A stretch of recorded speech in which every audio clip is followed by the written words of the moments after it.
Hey, I'm Alex Radcliffe from Board Game Co., and today we are continuing our journey through Tanares Adventures. Reminder, as usual, this is a sponsored campaign playthrough by Dragori Games. We're going through the entire Tanares Adventures. I'm already like 6 or so missions deep. I'm into the second week, and we're exploring to see how far we can go, and yes, we do have a lineup change for this episode. Today we go ahead and we proxied in Rurik the Warrior instead of Grigri from the Icefaring Guard. Instead we have Rurik the Warrior. Thematically I'm thinking of it as Rurik from Rurik, but it's probably not.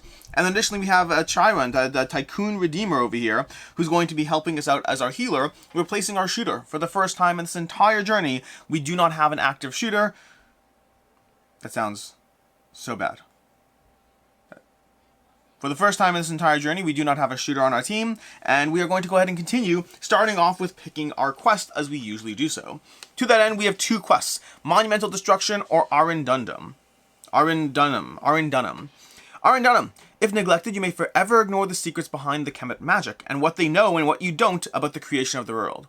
That seems like a big deal. Most Kemet temples are either destroyed or scavenged, but there may be an alternative to learning the deepest secrets of the Kemet. From their knowledge and magic, it seems that the Kemet absorbed many of the customs of the mythical Kapesh people, who lived mostly on the continent of Darkal, on which Zaylor can find but a few fairy tales and historic myths. A single Kapesh temple is rumored to hide in the extreme north, between Kolbjorn and North Stravian. No portals go near there. The only path is through the dangerous elven domains of King Sandaril Reneth, whose standing in the war remains unclear. Expectation: find a way to the ancient Kapesh temple. Or we have Monumental Destruction. If neglected, the Kemet may obtain access to all portals in the world. That seems worse. We're going to go ahead and deal with Monumental Destruction. I'm not even going to look at the rest of the card. I don't care about learning about the secrets of creation. I care about not having me and all our friends die. Zalta's conclusion about the scrolls you've obtained is dire. The Kemet are trying to build Vandamalaka, a world whose closest translation is Gateway. This legendary super portal will give access to all of the portals in the world. The enemy army could strike any place on the continent, and none would see them coming. For Vandamalaka to work, it needs to be the center of 3 special monuments, or pylons, built on sites of enhanced magical properties. Find one of the 3 monuments and interrupt, or destroy, its construction. We're going to go ahead and start with Monumental Destruction. Like I said, the ancient secrets of the world are one thing. We'll save that for another day. Today our goals are survival, and to that end, we're going to go with Quest N over here. If I can find it, Quest S, not S, we're past S. Let's go back a bit to somewhere further to the ends of the world. We're going to go to the ends of the world. Chapter O, Chapter N, Monumental Destruction. Ooh, this is going to be a journey. We are going on a journey together. This is the map we have over here. This is the situation. So let's go ahead and see what we are doing over here, because I don't know. Previously, the Kemet are behaving strangely. Despite a vastly superior maritime force, they seem satisfied with merely conquering the coastal city of Fisherman's Wharf. Last week you found ancient Kemet papers that were then delivered to Zaylor, to use his scholar skills to interrupt their meaning. Zaylor has translated the strange Kemet scroll. He opens it on the table that separates Sedura and you. Sorry, open this way. Okay, we got a, I'm going to show you the scroll over here. I don't know how important it is, but you can go ahead and pause screen on that or take a screenshot or whatever it is as we continue our narration into this. Zaylor first notes that it's the Kemet who created the portals, thousands of years ago. The Empire can't build them, it merely uses them. It's possible that many portals, or openings to the penumbra, are still hidden, or lost. Each portal is linked to only one other, and they have a range limit. One must take multiple portals to travel very long distances.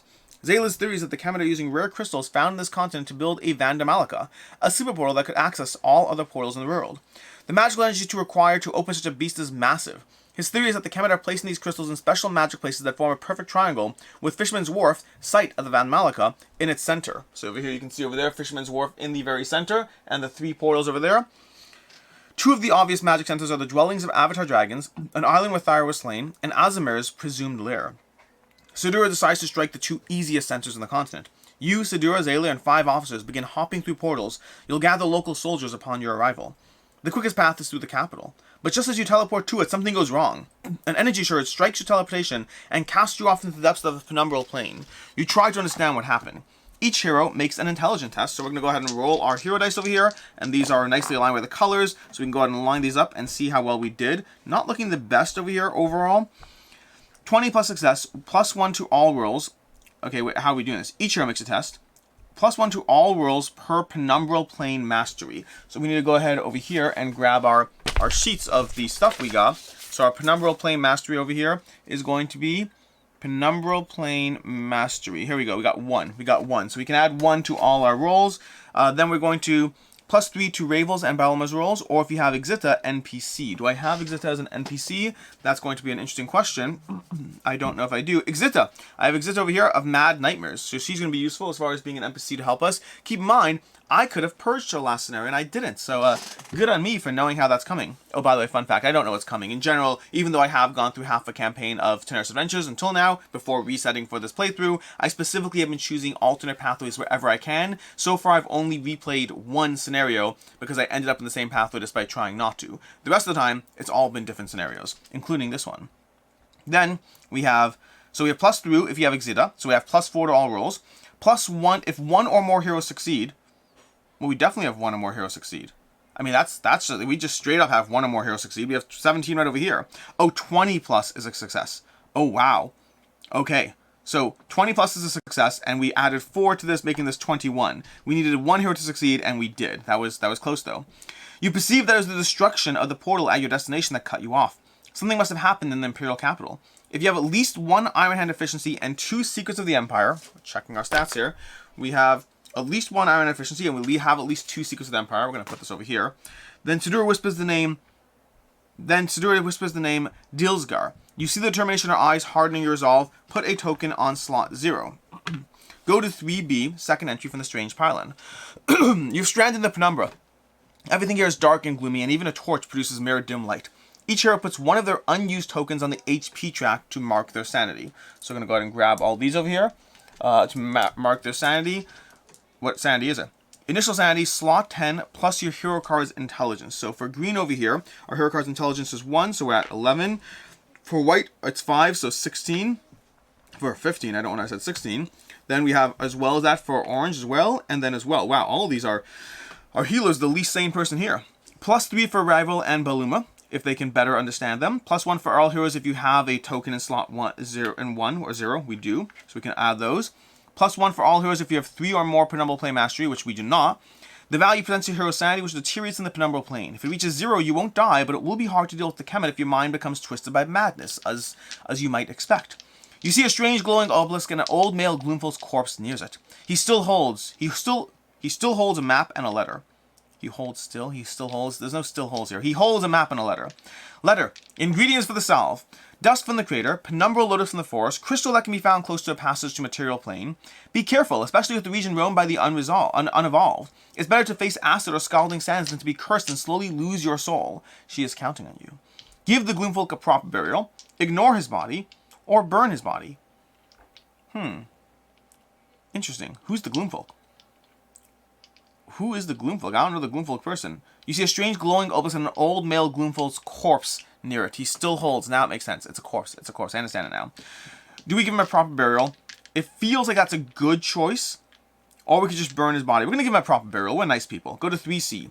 You bury the Gloomfolk offering a few prayers. +1 sanity. Okay, so we go ahead and we bump this all up by 1. So all the sanity is going up. We're doing great over here. Doing great. Go to 3F. After a long discussion, Sidura summarizes the situation.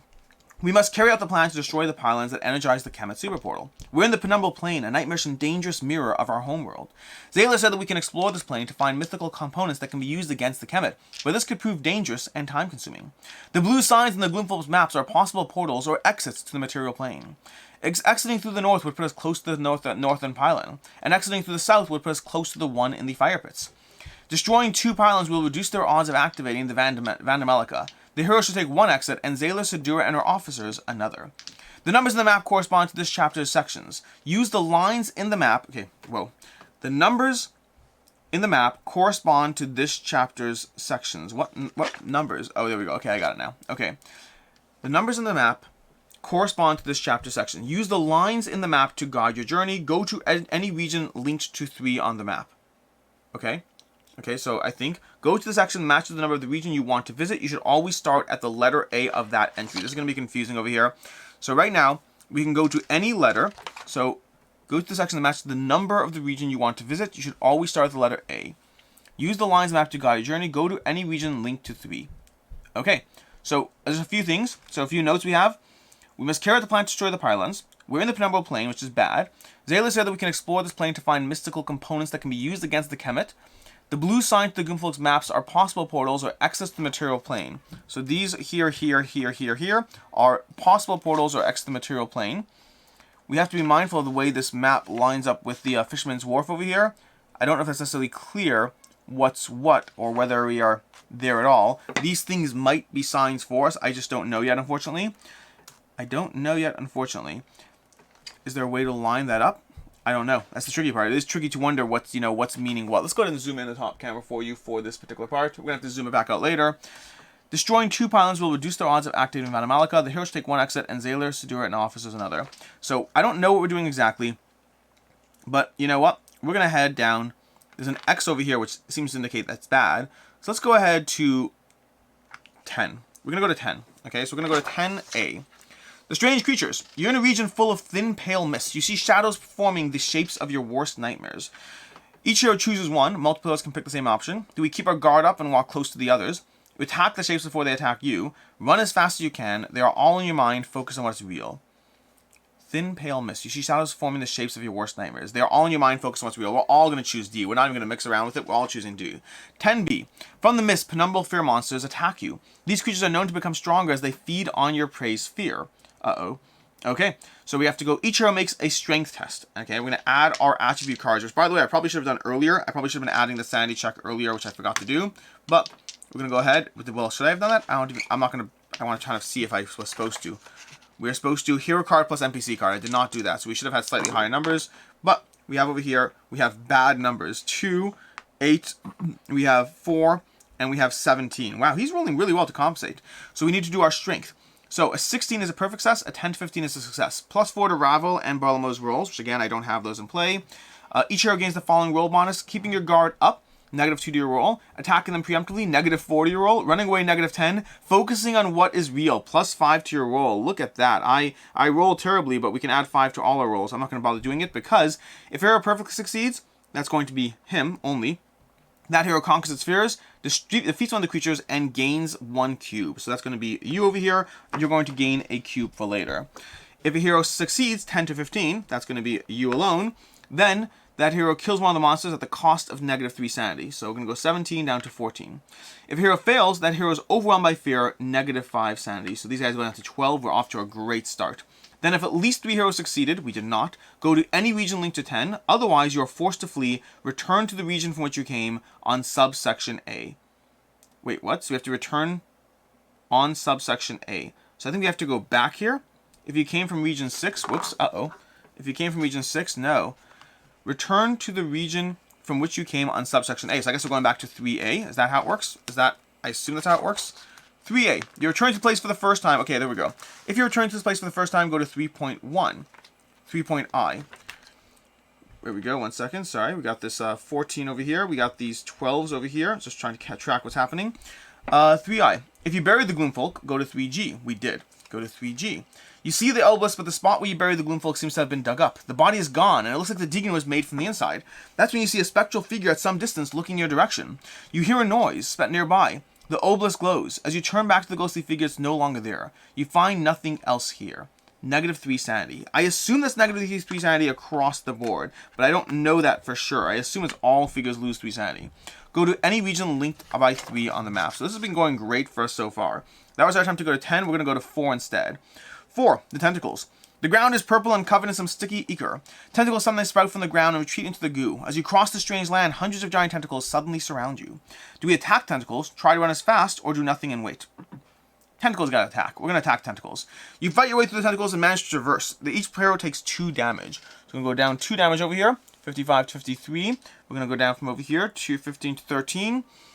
Go to any region linked to 4. So we're gonna go to 14 now. 14. Let's see how we can make our way there.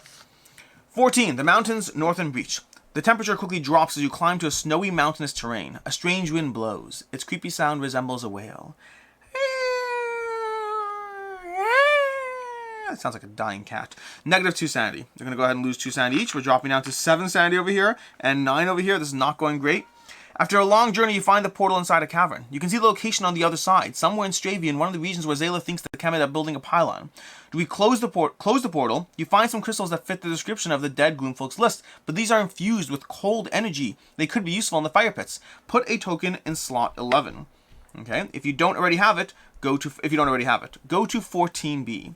Sudura tells you that the group can split up. If you decide to exit and look for the pilot in the glacier, she, Zaylor, and her soldiers will head to the southern breach and try to find a way into the fire pits. Do we exit through this portal to look for Stravian's column, or do we go back and keep exploring the penumbral plane?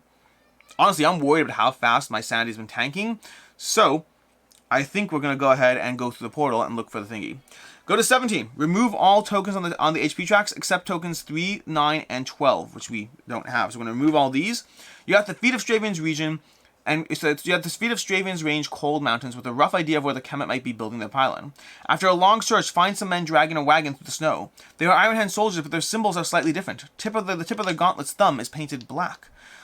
Suspecting that they are working for Dilsgar, you follow their tracks to a construction site in the middle of a frozen lake, where you're spotted by Kemet troops. Didn't I kill Dilsgar? Go to the quest guide and set up quest 26, Ancient Glacier. So this could have been a much longer journey. This is just to give you context over here. So this is like the whole entire back and forth of multiple adventures you can go on with each of the encounters over there. I chose to end it quickly because once we got to the portal, we already had that terrible roll. Even though I got +5, this is not turning well. Even though I got +5 and everything there, we had that terrible roll that definitely had me a little bit convinced that trying to charge forward was not the right move. This is getting stuck on. There we go. Okay, and with that, we're going to go to, darn it, was it quest 26? Quest 17? Go to quest 26. It was indeed quest 26, which means now we're going to go ahead to quest 26 to set up that. Let's see what that looks like over here. Quest 23, quest 26, the Ancient Glacier. This is what we're going to be diving into in a second over here. Oh, assumed dinner, I forgot about that. This is what we're going to be diving into here. This one's an actually fairly interesting one as far as the little puzzle that's being created here. Basically, in this quest, we have an option. We can either kill all villains, which is always fun to do, or we can destroy the magic apparatus, which we'll get to at some point. I don't have access to that yet because we're reading it one step at a time. But in the extra challenge we have in this mission, and it's worth noting, we are in Kemet Hunt level 2, which means this guy over here is an extra spawn. So we have an extra character fighting against because we're on Kemet Hunt level 2, and our goal is to shatter at least 8 pieces of ice in the scenario. It looks like we have, I don't know, 1, 2, 3, 4, 5, 6, 7, 8, 9, 10, 11, 12. We need to break 8 of those to do the extra challenge.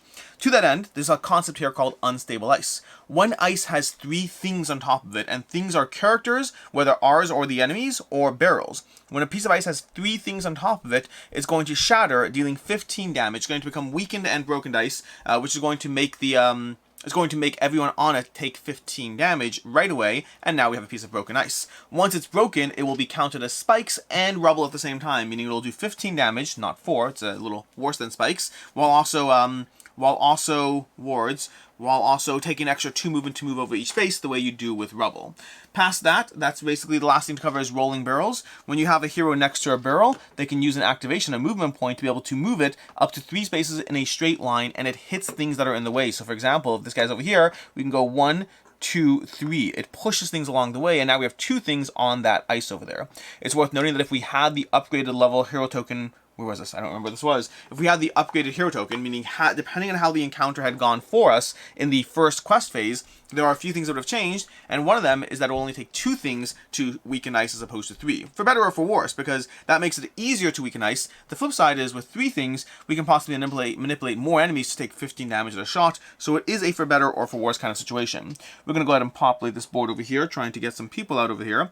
As far as how these work, we'll throw you in the back corner, we'll throw you here, and we'll throw you here, and see how that plays out. That's going to be what we have starting off. And then lastly, we have to go ahead and we have to, kill all the enemies. If all villains are dead, start event 1, which I assume will open that door. And we start the quest by reading quest chapter 26. Check the table below. Do we have secrets of... Okay, I need to check some stats over here. If we had a token on slot 12, again, the previous phase, which we do not, so we don't have that. Do we have secrets of the Kemet past and future? We do.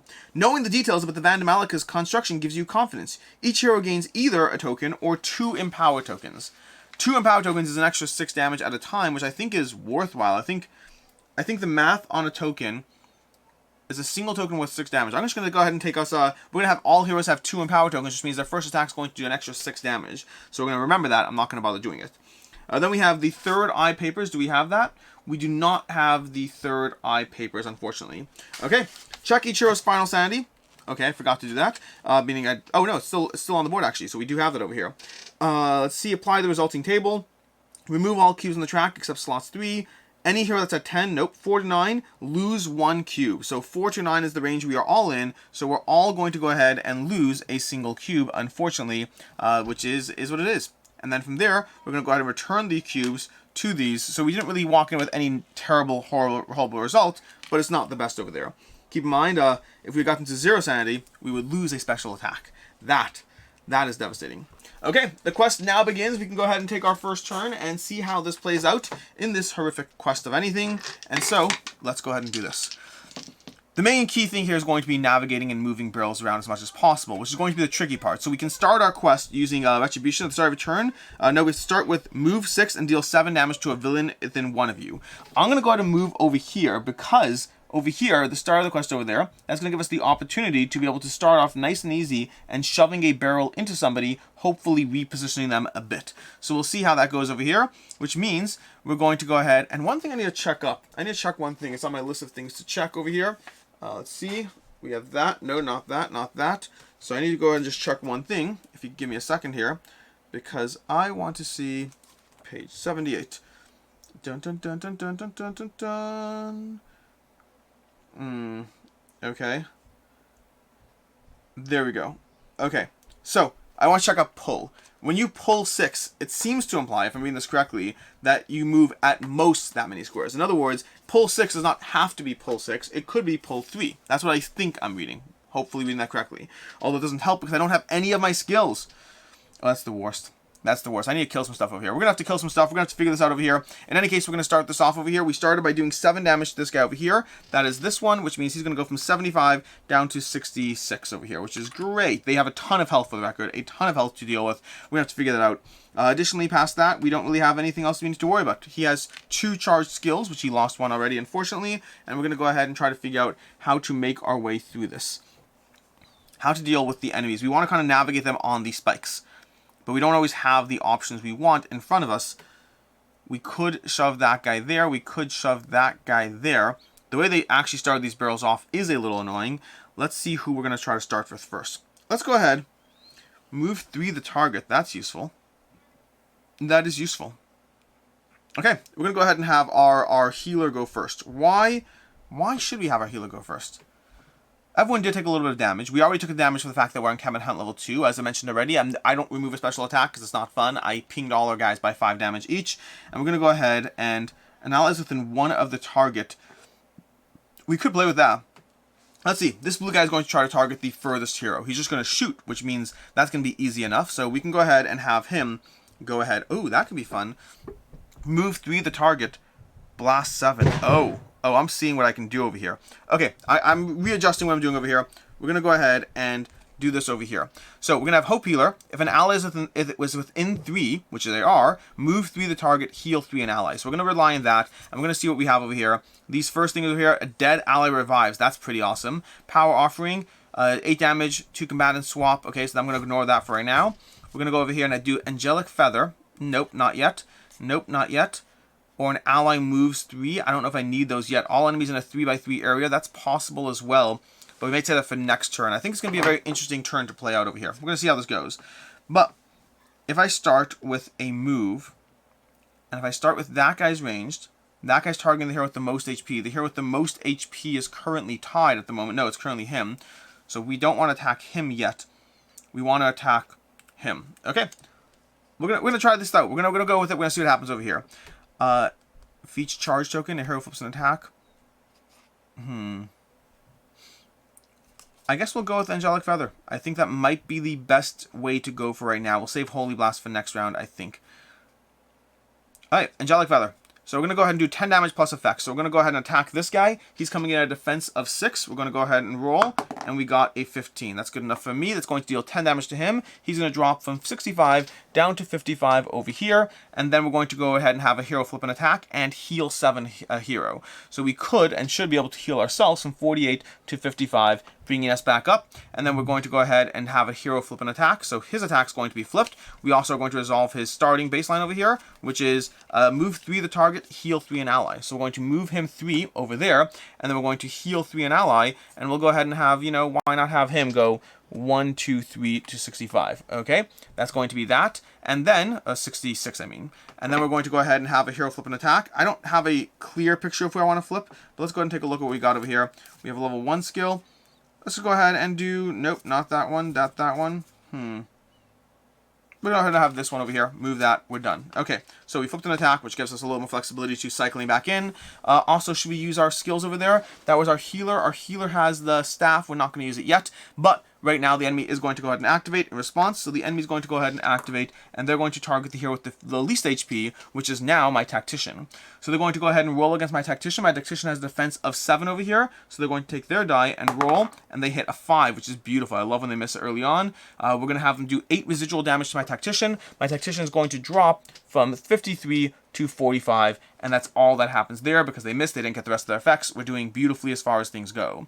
Then we're going to follow that up with, I believe, this person's going to activate being able to move that barrel. So what they're going to do is they're going to move this barrel, give it a shove with their basic movement using the basic interaction thingy, which is going to push the barrel and therefore push him. They can't push any further, so they're going to stop. Look at that. There's 2 people on the ice. Oh no. I wonder what's going to happen next. Then from there, they're going to go ahead and have resolve their attack on this over here. Ooh, that could be fun over there. Okay, I'm just looking at actions. They're going to go ahead and resolve this. At the start of your turn, if there's at least 1 enemy within 2 of you, which there are, pay 3 HP to heal 7 an ally. So 1, 2, 3, and I'm going to heal 7 an ally, popping you from 45 to 52. So we have a lot of healing, by the way, going on in this scenario. We have a lot of healing effects. From there, we have our Holy Light, which is an interrupt, and we have our Celestial Armor, which is permanent. This is a permanent ability that when you're alive, this ally is toughened and blessed. The only question is, do we have a movement effect? You move 5, not helpful. Not helpful. Move to an enemy within 5 of you. So we're going to use Dimensional Blow over here because I think that could be useful. I think so. So we're going to go ahead and do Dimensional Blow. Move to an enemy within 5. You swap place with the combatant in 5 of the target. I could swap place with the combatant, but I don't know if I necessarily need to. But let's play this out. The problem is I want the enemy to be able to react. I kind of want the enemy to react in a way. Do we have any 2 ice pieces over here? Because 2 ices means these 2 ice pieces will not shatter. So remember I said there's 12 and we need to be able to shatter 8 of them? There's really 10 and we need to shatter 8 of them. Whoops. Okay, so to that end, we're going to go ahead and have, yeah, I think, I don't love it. Should I sidestep first? If I sidestep, I could sidestep first, but then I can't use the interaction, so I wouldn't have been able to do that. So I couldn't sidestep first, which means I think realistically the options are to go ahead and hit that guy. Hit him hard. Hit him hard. Anyways, okay, cool. So I'm going to go ahead and I'll do move to an enemy in front of you, and within 5 of you. I just move to an enemy within 5 of you. That's moving him, which is great. The only problem is, do I have a 3x3 attack from anyone over here? Let's see. Do we have a 3x3 attack? We have 3x3 attack on our healer, but that's not going to be as relevant right now. What do we have on him? We have a 1 enemy, 1 enemy, 1 enemy, up to 3 enemies, and 1 enemy. So we don't have that over there. But I think it still makes sense to go ahead and do this. Okay, so we're going to go ahead and do it. We're going to go ahead and do it. I don't love it because I wish I was a little closer. I could move here, and that would bring me closer, but then I have to take the reaction damage. But maybe it's worth it because it deals reaction damage to him? I don't think so. I don't think so. So we're going to go ahead and attack. Anything else? No. Sorry for the pausing while I try to desperately figure this out. 12, you may move 5, make a basic attack. No, none of it's helpful. Okay, so I think what we are going to do is we're going to go ahead and hit this guy. So we're going to roll against him. His defense is 6. We're going to roll against him over here. And so we're going to go ahead and roll against him and see what we get over here. And we got a 10, which is good enough to hit that defense of 6. We're going to move to an enemy within front of you. That's the benefit. The benefit's beforehand. Oh, we're still going to hit him. Move to an enemy. Could I have hit somebody else? No, I don't think so. So we're going to go ahead and move him over here, like so, to right over there. That's going to be moving him 1, 2. And then we're going to go ahead and, oh, we have to move him within range, so we have to still attack him. So we're going to do that. We're going to do that over there. That's going to immediately deal 15 damage and put a weakened token on the ice. Going forward, this ice is considered to be rubble and spikes. So boom, ice shatter, that's 1 of 8, and 15 damage to each of those before we even resolve the effects of the attack over here. So these are going to drop to 40 from where they are currently. And we're also going to do the same to this guy over here from 66 to 51. So that's good progress overall.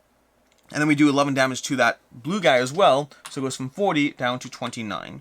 And then we can swap places with a combatant within 5 of the target. So we could swap places with this guy. I don't know if I want to.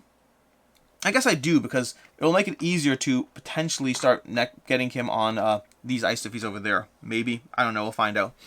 Anyways, that's as far as how that plays out. And that is our dimensional bow. So we are done. We did our effect already for our character, and we are good to go on that turn. So we went ahead and activated him. We do have to resolve blue activating back. Blue is going to target the furthest hero, which could be green or could be the tank over here. So we're going to have him target the tank, and he's going to go ahead and roll against a defense of 8, and he's going to get a 9. Come on, it could have been a bit better. He's going to do 15 damage against Rurik. So 15 brings us down to 68 over here. We can flip that. And then effects Blast 6. Wow. Blast 6 within 1 of the target and take 6 damage. So we're going to go ahead and have these two both take 6 damage, unfortunately. So 55 down to 49. And over here, nope, wrong character. This one over here, 52 down to 46, unfortunately. And then another hero is within 2. Nope, wrong one. If no other villain is within 1 of the target, then deal plus 5 damage and echo 5. Oh, that's mean. That is really, really, really not good. But it is what it is. I mean, this is the problem with not reading everything. So we're going to take another 5 damage on ourselves. And then Echo 6, which means Echo 5, which means we're going to deal 5 damage to another target within range. Let's go ahead and hit this guy for 53 down to 48. So we were doing great in terms of the amount of damage we dealt to the enemies, but not as great in terms of the amount of damage we hit to us. So not everything is great in Paradise. That's going to be 2 of our heroes activated, 2 of the enemies activated. Let's see what else we can do. The weakest enemy is going to be the 33 over there, the circular base. No, the Berserker is the weakest right now. He's targeting the hero with the most HP, which currently is still Rurik, which means he's going to try to move past anyone in the way to get to Rurik, which is, I guess, how that would work. 1, 2, 3. 1, 2, 3, 4. So no matter what happens, he'll take that damage. Let's see how it plays out. And the other hero, they're both targeting the hero with the most HP. Let's go ahead and have that one activate first, and we can control that by hitting him effectively. We have to hit them. So let's go ahead and have our this person go ahead and go. So let's take a look at what we got. We got Blinding Track, benefit targets distracted, dispel 1 or an ally moves 1. If active on you, that we could ignore. 10,000 things we could ignore for right now. The target cannot apply its passive power. That would have been useful. A little useful over here. No other heroes within 1 of the target is not relevant. So if we attack him, we have to get to them first. Dispel 1 or an ally moves 1. I can work with that. 8 damage plus effect, an ally gains 2. I do want to hold on to that. The target cannot apply its passive power. I don't think I care about that right now. Oh, let's do that. Let's do Tidal Blades. Okay. Oh, we need an ally within 1 of the target. That is the tricky part. Do we have a way to get an ally with 1 of the target? Move 5 an ally. It can't be targeted. That's not bad, actually. Move to an enemy and move to an ally. That's not bad either. Okay, so here's what we're going to do. We're going to go ahead and activate this cube over here to do move to an enemy and move to an ally. The way we're going to handle that is we're going to have this enemy step off and on, which is going to basically do 15 damage to him. So that's going to be 15 damage to that enemy. So he's going to drop from 51 to 34, 36 over here. Okay, so that's going to be the move 2 of the enemy. And then we're going to have you go 2. I need to be within 1. An ally is within 1 of the target. Or could I have... I don't know if there's a better way to have done it. Yeah, I think it is the way it is. But we could go ahead and deal with that guy. I think we have to. I'm trying to think through how this plays out, because we could have him go... Oh, that would potentially work. But we need to go ahead and then have a square thingy. Okay, so we're going to go ahead and do this. We're changing the attack. So what we're going to do is we're going to have him go 1, 2. Okay, that's going to be able to put him within range of these characters over here. Then we're going to go ahead and move on our turn to over here. and that's going to allow us to be able to hit some people. So now we're at range 2, so we're going to hit this guy over here because we're using a spear attack. That is going to go ahead and attack him. We're going to go ahead and roll against him. He's currently a defense of, I need this die. He's a defense of 7 over here, so we need to roll at least a 7 against him, and we got a 9, which is good enough. Sorry, that rolled to a 19. 9 over there. That's going to deal damage to him, so we're going to do 11 damage to him. So he, on the little hexagon base, is going to drop from 60 down to 5149, because I can do math. But then, the target cannot apply its passive power, which for better or for worse, we'll see how that plays out. But the important part is if an ally is with one of the target on the first of your turn, move 3 the target, then blast 7. That is going to be devastating, because we're going to go 1, 2, 3 onto the spikes. Okay, so first of all, he's going to take another 15 damage from the spikes, going from 49 down to 34. Okay, but then we're going to blast 7, so we're going to blast 7 over there. And I think blast, I need to double check blast over here. I believe it's only going to hit the adjacent allies, not himself. Let me just make sure though. Blast, blast, blast, blast. To all enemies within one of the targets. So it's not actually himself, which last scenario I may have blasted themselves, which would be problems. Anyway, so he's going to deal 7 damage to everyone else, so 29 down to 22. We have 34, no, not this one. We have this guy going to 36 down to 29, and this guy going from 40 down to 33. Okay, so all in all, a pretty effective turn as far as things go. So we move through the target, then blast at 7, and that is his turn. Now the target is going to go ahead and go. He's going to respond, and the way he's going to respond is he's going to try to attack the person with the most HP, which is him. And so to get to him, he's going to go ahead and have to move there. So he's going to go 1, and then 2, and because he's walking past our allies there, he's going to go ahead and take residual damage, reaction damage of 7. So he's going to take another 7 reaction damage on him, dropping from 34 down to 27. Then he's unfortunately going to attack my guy. That's the problem part. So he's going to be rolling against a defense of 8 against my Rurik over there, and this is where we can hope for the best. It's unfortunately just enough to hit, which means he's going to go ahead and deal 17 damage, pull 3 another hero closest and within 8. So he's going to pull a hero, but they're all within there. So he's going to go ahead and deal 17 damage to Rurik, 63 to 54, and then to 44. Is that true? 56, 46. 46, that is bad. That is bad. Our heroes are taking a beating right now. But he does that. We're going to ignore his passive because there's no other hero, and because also the skill we used said to ignore his passive. So again, we're doing a beatdown right now, but we're also taking a beatdown right now, and that is what it is. We mark him as activated. We mark, our person over there is activated, which means the last person to activate is Rurik. And the tricky part is Rurik has a choice now, because Rurik can either deal with this guy over here, but that would result in that guy taking a higher degree of attack. But also, 1, 2, 3, 4. He'll get there, but he'll take reaction damage along the way. But I think it's okay. Although I don't love it. I kind of want to get Rurik to a place where, let's see what Rurik's skills are, because that might affect things. So Rurik has a skill, you can flip an attack, you can move 4 after it. That's not going to help us right now. Dispel 1 or an ally moves 1, not helpful. I can move 2. I can't like do anything to get to the other person, unfortunately. I have the benefit of moving 2, sidestep 1, 2. It's not going to be enough. It's not going to be enough, unfortunately. And then 20 damage plus effect. You are protected once per turn. That's not bad. The Epic Shield is not bad at all. I think it's worth doing the Epic Shield to be able to play this out over here. So we're going to go ahead and do the Epic Shield. Okay, so Epic Shield is over here, and we're going to go ahead and hit this guy in the face with 20 damage and protected once per turn. So the way that's going to play out is we're trying to roll against a defense of 8. We need our Rurik die over here, which I used the black one over here, rolling against at least a defense of 8 over here. And we got a 14. That was close. That looked like it was going to be a 4. So we got a 14 over here. That's going to be 20 damage against this guy over here, bringing him down to 7, which makes him killable. But more importantly, we are now protected once per turn. And that is going to sit over here, which will leave it a little off camera, but I'll remember that we are protected once per turn. And now the last enemy is going to go ahead and activate, unfortunately. Oh, interesting. So damage-wise, do I have anyone that does straight-up damage? I have that guy. I can work with that. I don't know if it's necessary to work with that. Do I bother? I'm trying to math out how dead the enemies are here. They're definitely hurting, but they're not dead yet. They're not dead yet. 15 damage to each of them. I'm trying to think whether I should use my attack to deal an additional 5. Let's go ahead and do it. We're going to use our attack over here. I'm going to deal additional 5 to this guy, so that's going to bring him down to 2. That's going to give us some degree of flexibility over being able to insta-kill him, depending on how things play out. And the key word is depending on how things play out. Anyways, with that, we're going to go ahead and resolve the last enemy's attack over here. That's going to be this guy. he's targeting the hero with the most HP, which actually is no longer... Oh, darn it.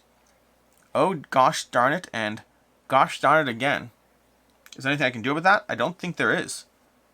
But the flip side is, it does mean he'll take more damage. So watch, because he's going to try to get to over here. So he was previously going to go this way, taking reaction damage. He will take reaction damage, but he will take 15 spike damage, and then go over here. So he's going to take 15 spike damage, and that's going to drop him from 29 to 14. And then, unfortunately, he's going to attack my healer. So he's going to be rolling against a defense of 7, and he is trying to do his attack. Let's see, defense of 7.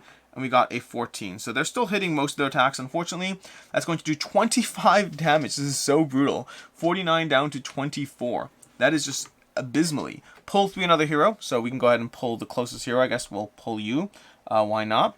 And then we'll go ahead and deal no other heroes with one on the target. The heroes were all with one on the target. And that ends round 1. I'm glad I have a lot of healing. I'm a little nervous here. The amount of damage being thrown around in all parties is intense. And we still need to, throw barrels and stuff into there. Like, that's the tricky part. We really need to be mindful of this situation there. Like, I don't know how we're going to manage or navigate that. I really need the ability to move a lot more baddies. I think we had that on our tactician, maybe? He had something like that. Move 1. Remove the target. Target's distracted. Dispel 1 ally moves. You can strike each target twice, 7 damage per hit. None of these things are going to result in us getting the impact that we want. Now, the nice part is we do have a 3x3 grid. Dispel 1 or an ally moves 1. This is tricky. This is tricky. We need to kill them all, and they are a little bit too strong right now. What I really need to do is I need to get to a point where I can move without...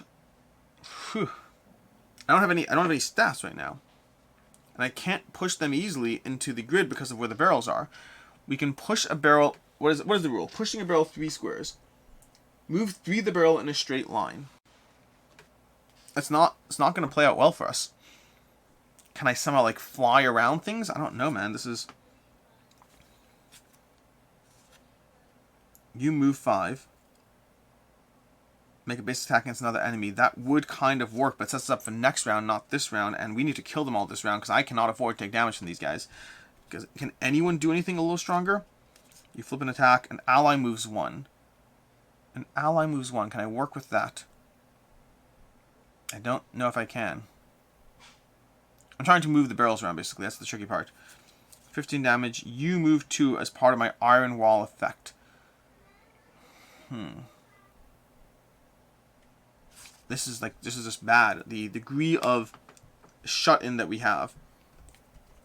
An ally is in 3. Move 3 the target. Heal 3 an ally. Okay. I can do that. Okay, we're going to do the healer first. Okay, we're going to go ahead and do Holy Blast. All enemies in a 3x3 area. So we're going to see how we can play this out over here.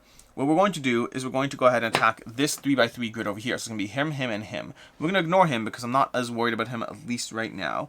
That will deal 7 damage to him, bringing him to a reasonable level. I don't necessarily know if I need to. I can kill him. 22, 7 damage to him. Oh, I'll deal with him first, okay. He will be 33. And then he will be killed that way. Okay, cool. So I'm attacking this 3x3 area, like I said already. So what we're going to do is we're going to go ahead and hit this guy first, because that's important. I realize I'm showing this on the front. We're going to hit this guy first, because that's going to go ahead. Basically, we're hitting this area over here. We're going to hit this guy first, and the math's all going to check out. You'll see shortly. But what we're going to do is we are rolling against a defense of 6 over here. And we are getting a 20. Wow. Okay, so we got our first hit is 7 damage plus 5 because crit damage. That brings him to 12 damage hit, 22, down to 10. Because an ally is within 3 of the first ever turn, move 3 the target, heal 3 an enemy. We're going to have him go here and just die, basically. He's going to go ahead and take 15 spike damage. And he's, whoops, I just threw that across the board over there. He's going to go ahead and take, he's going to die off the board. And then we all get a cube, which is important because we need these cubes to survive. They are our bread and butter. Then we're going to hit the next person. That's going to be that one. Okay, we can't remove any more of them, unfortunately, but it was important that I move that guy first. And so we're going to hit that guy, defense of 8, I believe, and that's going to be a miss, unfortunately. And then against this guy, defense of 6, and that's going to be a miss, unfortunately. Wow, that is bad. And a hero heals 3 per enemy this attack hit, so we're going to deal a total of 6 healing amongst our characters. We will go ahead and have him become the one who's the most healed, because I think it works in his favor. 56 to 52, 46 52, and that's going to be Holy Blast, which did not hit as hard as I wanted it to, but at least it did something. Also, should I have sidestep first? Arguably I should sidestep first, but I'm not sure if I care enough. Okay, so that is that situation, which means we're now going to go ahead and do the following. Oh, and then benefit, I believe a hero can move 1. Dispel 1 or an ally moves 1. So with an ally moving 1, I think what we're going to do is we're going to have him... Oh, we really need to get... Whew. Well, my gosh, this is so bad. We're going to have him move 1 over here.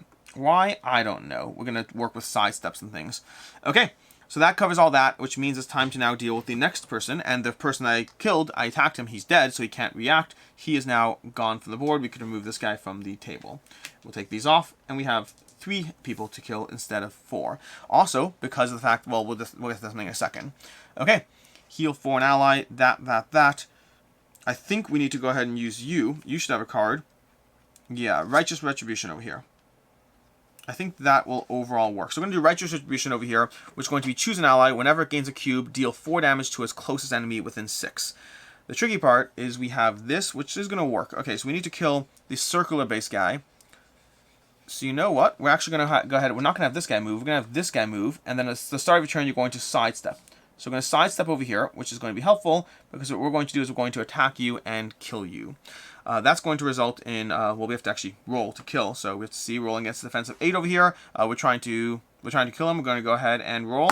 We got a 8. That was almost a 20. It became an 8. But we will go ahead and kill him, because we're going to do 13 damage, plus we're going to do an additional 1 over here, and then that's going to take him out. So we're going to do the additional 5 from this. So he's now dead, which means we all gain a cube. And then the after effect is choose an ally. Whenever it gains a cube, it deals 4 damage to its closest enemy within 6 of it. So we're going to go ahead and put this down here, this here, this here, and this here. And then we're choosing the cube thing. Now I think we're going to choose this guy. I have to double check his cards, but I think he has one that gives him 2 cubes.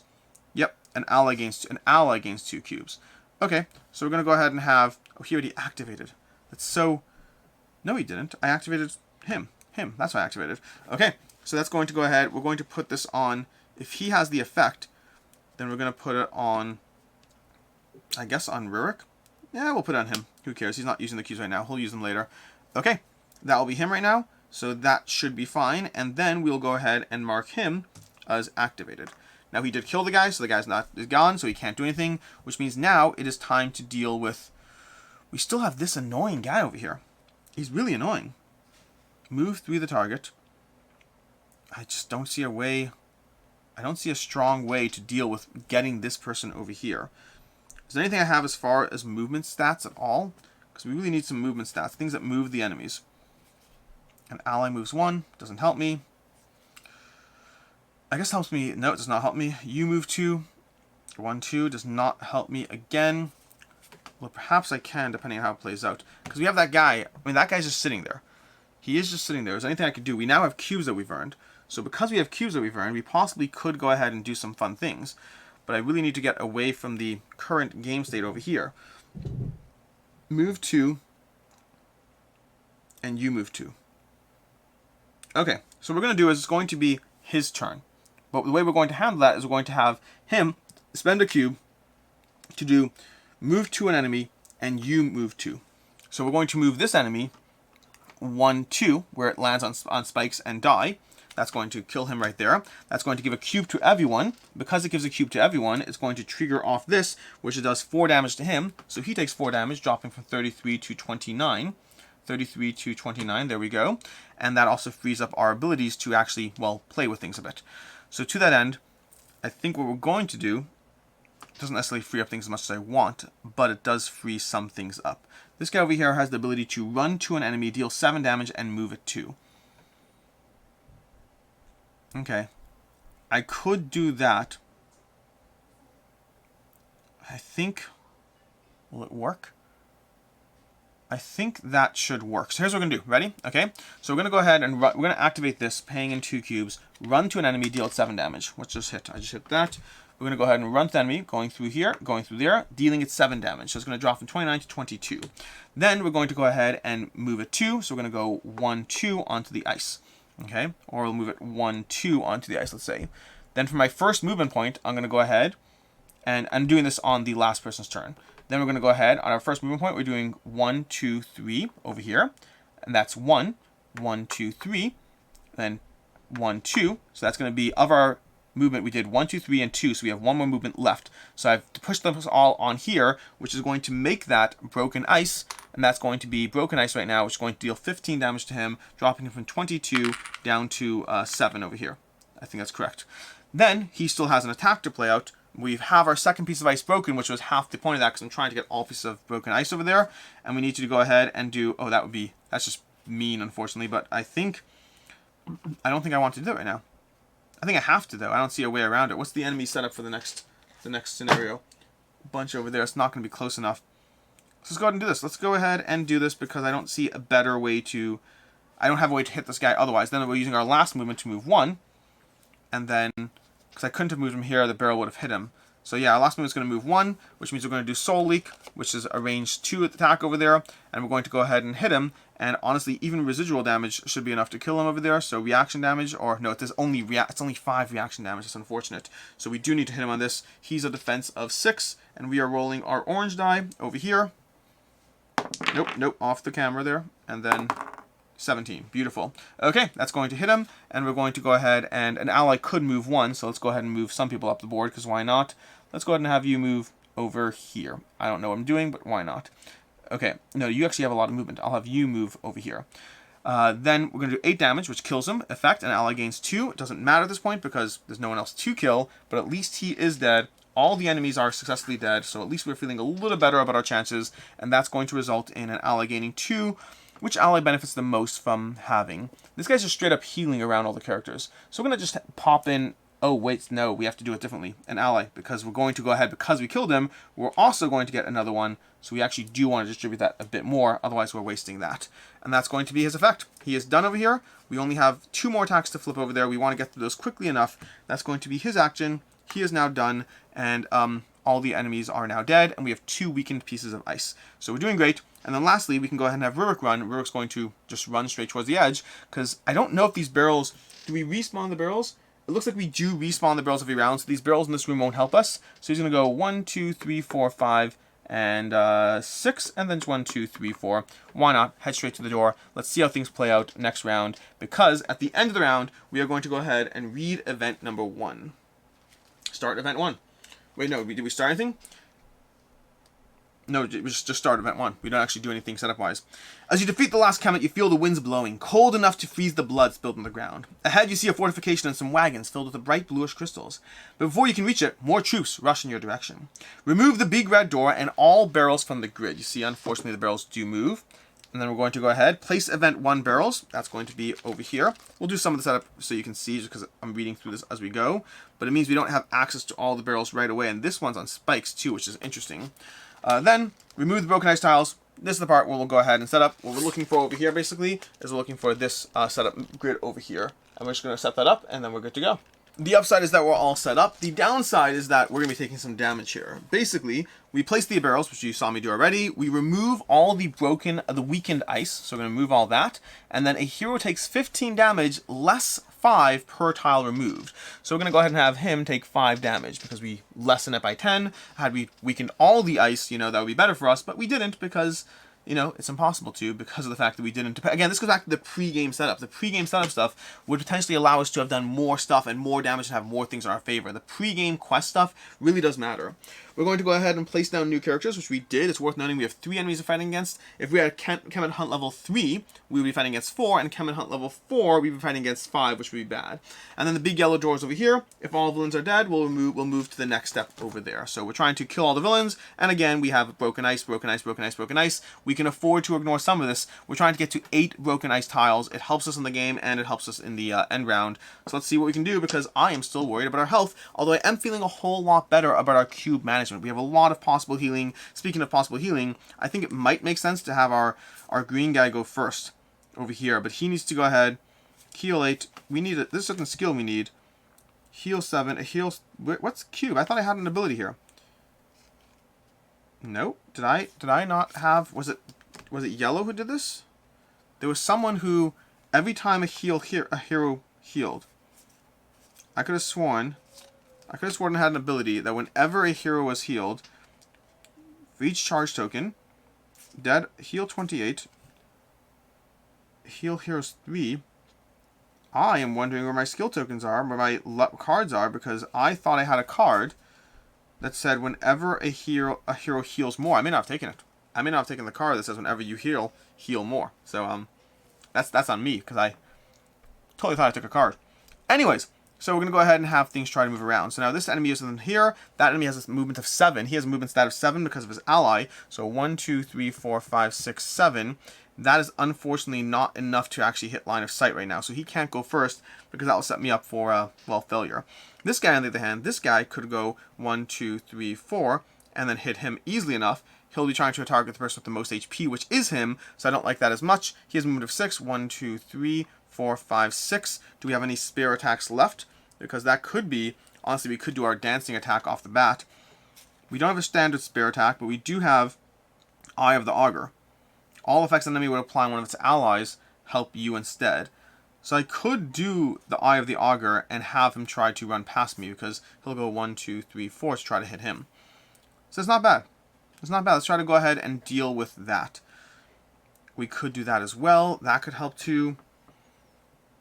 I'm trying to figure out how to best set this up. We don't want the villains going too far past us, because we need those barrels in play to be able to knock them over. But it's tricky. And allies within one of the target. We want that too. We want that too. There's so many things to consider here. He can move 1, 2, 3, 4, 5. 1, 2, 3, 4, 5. He has a movement stat of 5. It's not enough. 1, 2, 3, 4, 5. 1, 2, 3, 4, 5. 1, 2, 3, 4, 5. If he had one movement, he could at least shove a barrel.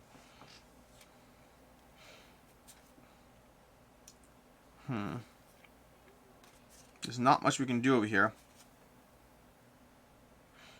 Whenever ally hits a strike, it just deals +3 damage. It's a cool thingy. I think we're gonna go ahead and try.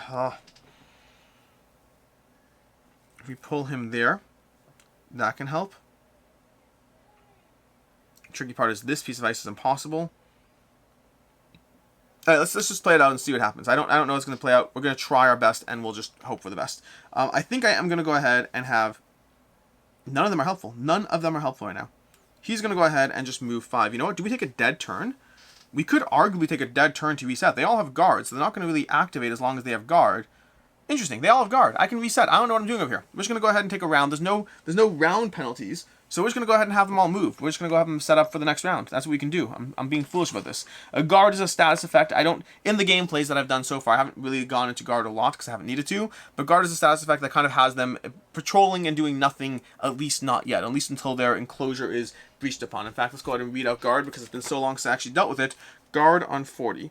So the way guard plays out is guard.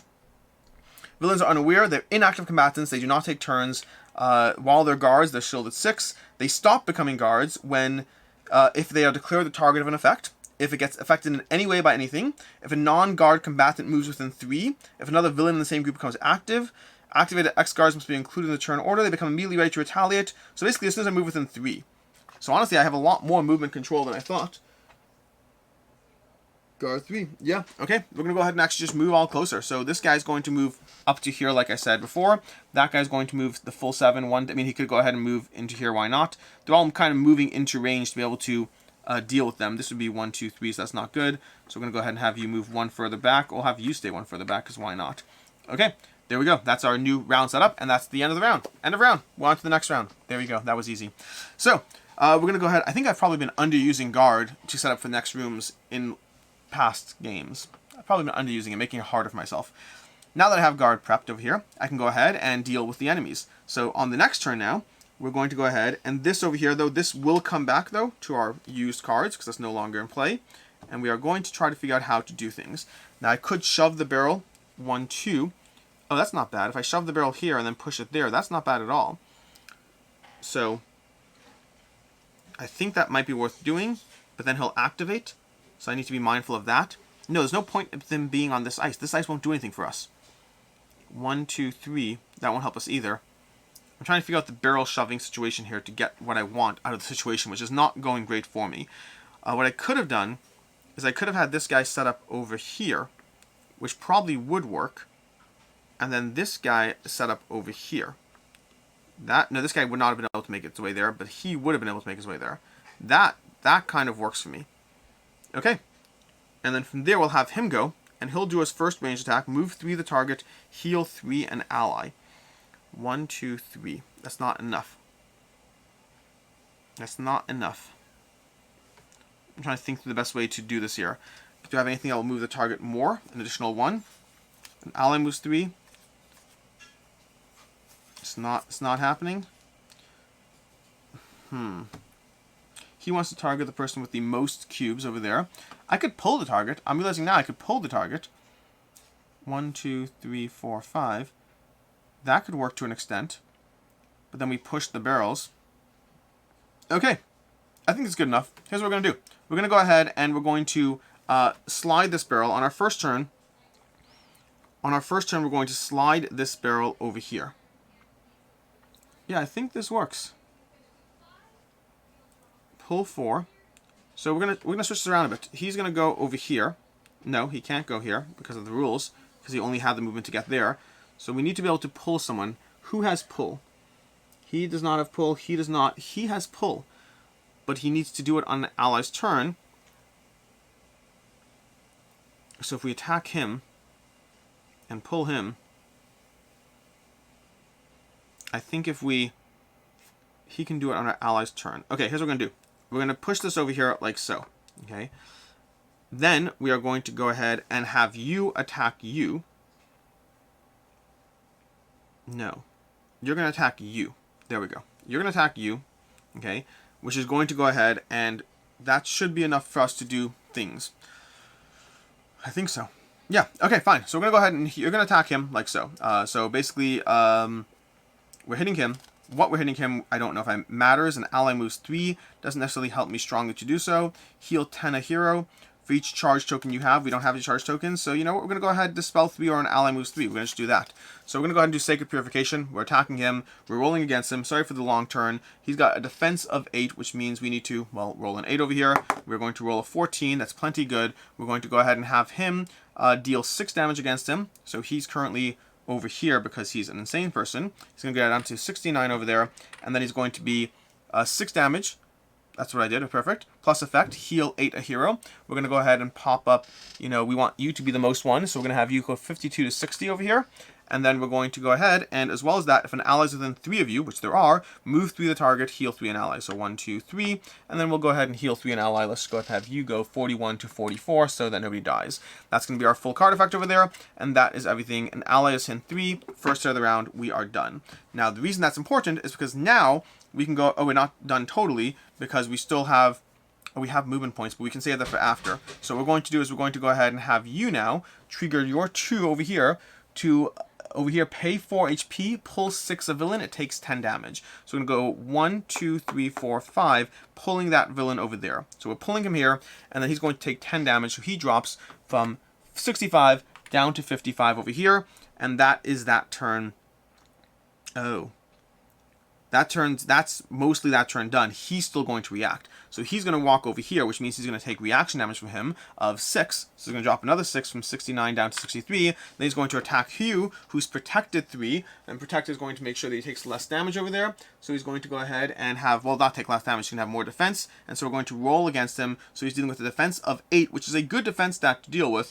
And we're dealing with a 18, which is not good enough. So he's going to go ahead and do his 25 damage, pull 3 another hero as well. So we're going to go ahead and, again, pull 3 heroes. No one else can close the distance over here. So we're going to go ahead and he's going to be dealing 25 damage to Rurik, which that's going to... Enemy starters turn within 1 of you. It did not, so you're not shielded. If an ally is attacked, it's not, unfortunately, not close enough. But we will have our 25 damage, bringing us down to 35. So we're not no longer the most powerful. Nope, yeah, we're no longer the most powerful. No other heroes with one of the target. There are heroes with one of the targets, so we could ignore that. So that was a, again, they're dealing damage out a lot. We are able to somewhat hold back, but not a ton. And that is our first turn. We've activated 1 enemy, we've activated 1 hero, and we are good to go on the next thing. I forgot, by the way, I forgot to give my characters a if you die token, which I'll give to my healer, because he's important to not die. So that's if he dies, he'll come back to life with 5 health. That is turn 1. Then on our second turn, I haven't even fully figured this out yet as far as who's activating, but I can tell you that we're definitely shoving a barrel. This guy does range damage, which makes him a bit trickier. But what we're going to do, I think pushing him onto the ice won't necessarily matter as much as I want, but it's still not necessarily a bad thing either. If there's at least 1 enemy within 2 of you. So there is at least 1 enemy. We're going to go ahead and do him. I'll figure it out after. There's only so much information I can work with. He's going to go ahead and pay 3 HP to go down to 45. And then he's going to go ahead and heal 7 an ally. So we're going to have him pop up from 35 to 42 because he's still theoretically our tank, even if he's not acting like one. Then we will go ahead and have him do an effect. Celestial Armor is a good effect to run with, but I think choose an ally within 5 squares. While you're alive, he's toughened and blessed. That's not a bad way to go. Toughened and blessed once per turn. Okay, so we're going to go ahead and do that. But first we're going to shove this barrel. Because we shove the barrel, it's going to go 3 squares in a straight line as far as it can. It's going to now be 3 things in the ice. The ice is now weakened, and they both take 15 damage. So this guy's going to drop from 55 down to 40. 55 down to 40. Okay, and this guy's going to drop from 63 down to 48. So we are making progress on some, but not all of the enemies in this room. Then, that is basically it. That's 1 effect over here. We could go ahead and do more, I believe. Can we do more? I don't know necessarily what we can do. We can hit this guy again hard, that's for sure. This guy actually has not actually been hit yet, now that I think about it. He has not been hit. I wonder if we can make him die before he ever gets hit. We can play around with that. Right about now, he has the ability to, on an ally's turn, an enemy takes 2 damage. We have Heal Aiden Hero. You charge a skill token. That could be useful. You heal 9. There are things we can do before we kill enemies. Okay, we're going to go ahead and do this over here. We're going to go roll. We're going to play this. Heal Aiden Hero. You charge a skill token. So we're going to charge this skill token over here. And then we're going to heal 8 a hero. Let's go ahead and heal ourselves because we're trying to buff ourselves up. 42 to 50 over here. So, you're still the one who has to be targeted with the most HP as much as you possibly can. Then from there, that's his effect. Up there, we can pay 3 HP. So let's go ahead and do that as well. We're going to go ahead and pay 3 HP up here to heal 12 divided amongst any number of heroes. So we're just going to heal 9 because we'll heal ourselves too. So we're going to heal 9 amongst any number of heroes. Let's go ahead and bump you up by another 9 to 59. Why that high? Because, we're just trying things out. Oh, wow, you're really low. Yeah, that's a problem. I should be mindful of my healer dying. Okay. Then over here, you're still dealing with your effect over here, and so you're going to go ahead and do Celestial Armor, and you're going to hit this guy. So you're going to walk 1 over here, which is going to hit him. Oh, wait, before you do that, you're going to walk 1. That's our second movement. We're going to throw this barrel 1, 2, 3, because it might be useful to have that there. That's our third movement. And then we're going to hit this guy for 20, which seems reasonable. So we're going to do 20 damage against a defensive 8. Hopefully we hit on this because this is our ultimate. We do not like missing our ultimates. So we're trying to do offensive 8, and we got an 18. So that's going to be 20 damage against him, which is going to drop him from 48 to 28, and then permanent, choose an ally, and he's permanently toughened and blessed. We're going to choose Rurik for that. So that's a good progress turn. We activated ourselves, so we're going to put a cube down, but then we still have to deal with the fact that there are still 2 enemies who have not activated. Anything else we can do that will help us out? Not at the moment. We're doing good on the cube management. We're doing good on killing baddies. I really want to take this guy out as much as possible without even trying to, without even having, anything happen necessarily. I want to get him down. I guess if we pulled here, no, he doesn't have another pull. He does have another pull 6. Interesting. Interesting. So 1, 2, 3, 4, 5, 6, 7, 8. Not close enough. You can't use effects outside a range of 8, unfortunately. Okay, so I think it's time to use our other characters. And the problem we have is this guy over here is kind of sitting against the wall in a slightly annoying way. In a way that makes them a little bit off limits. So, how do we deal with that? Well, we start by taking a look at what we have over here. Well, we can attack within 2. You move forward, then pull for the target. Oh, I like that. That would be 15 damage plus 9 is 24. 24 would bring him to 16. 16. If you combine that with the degree of targeting the person with the most cubes, that would do residual damage against him. Okay. Okay, I like that. Okay. Here's what I think we're going to do. Okay, I'm going to try it out, play it out. I think it's going to work. We're going to do a relentless hunt with Rurik over here. So Rurik's going to go ahead and move his full movement. He can move up to 6 over there. So he's going to go 1, 2, 3, 4. Let's go ahead and fling this 1, 2, 3. So that's 5. So 1, 2, 3, 4, 5. And he has a movement of 6. So we're going to go 6 over here. Okay. Then, because of that, we're going to go ahead and... Oh, I can't end up that far. We're going to stay there. We're going to stay there. Then we're going to attack this guy.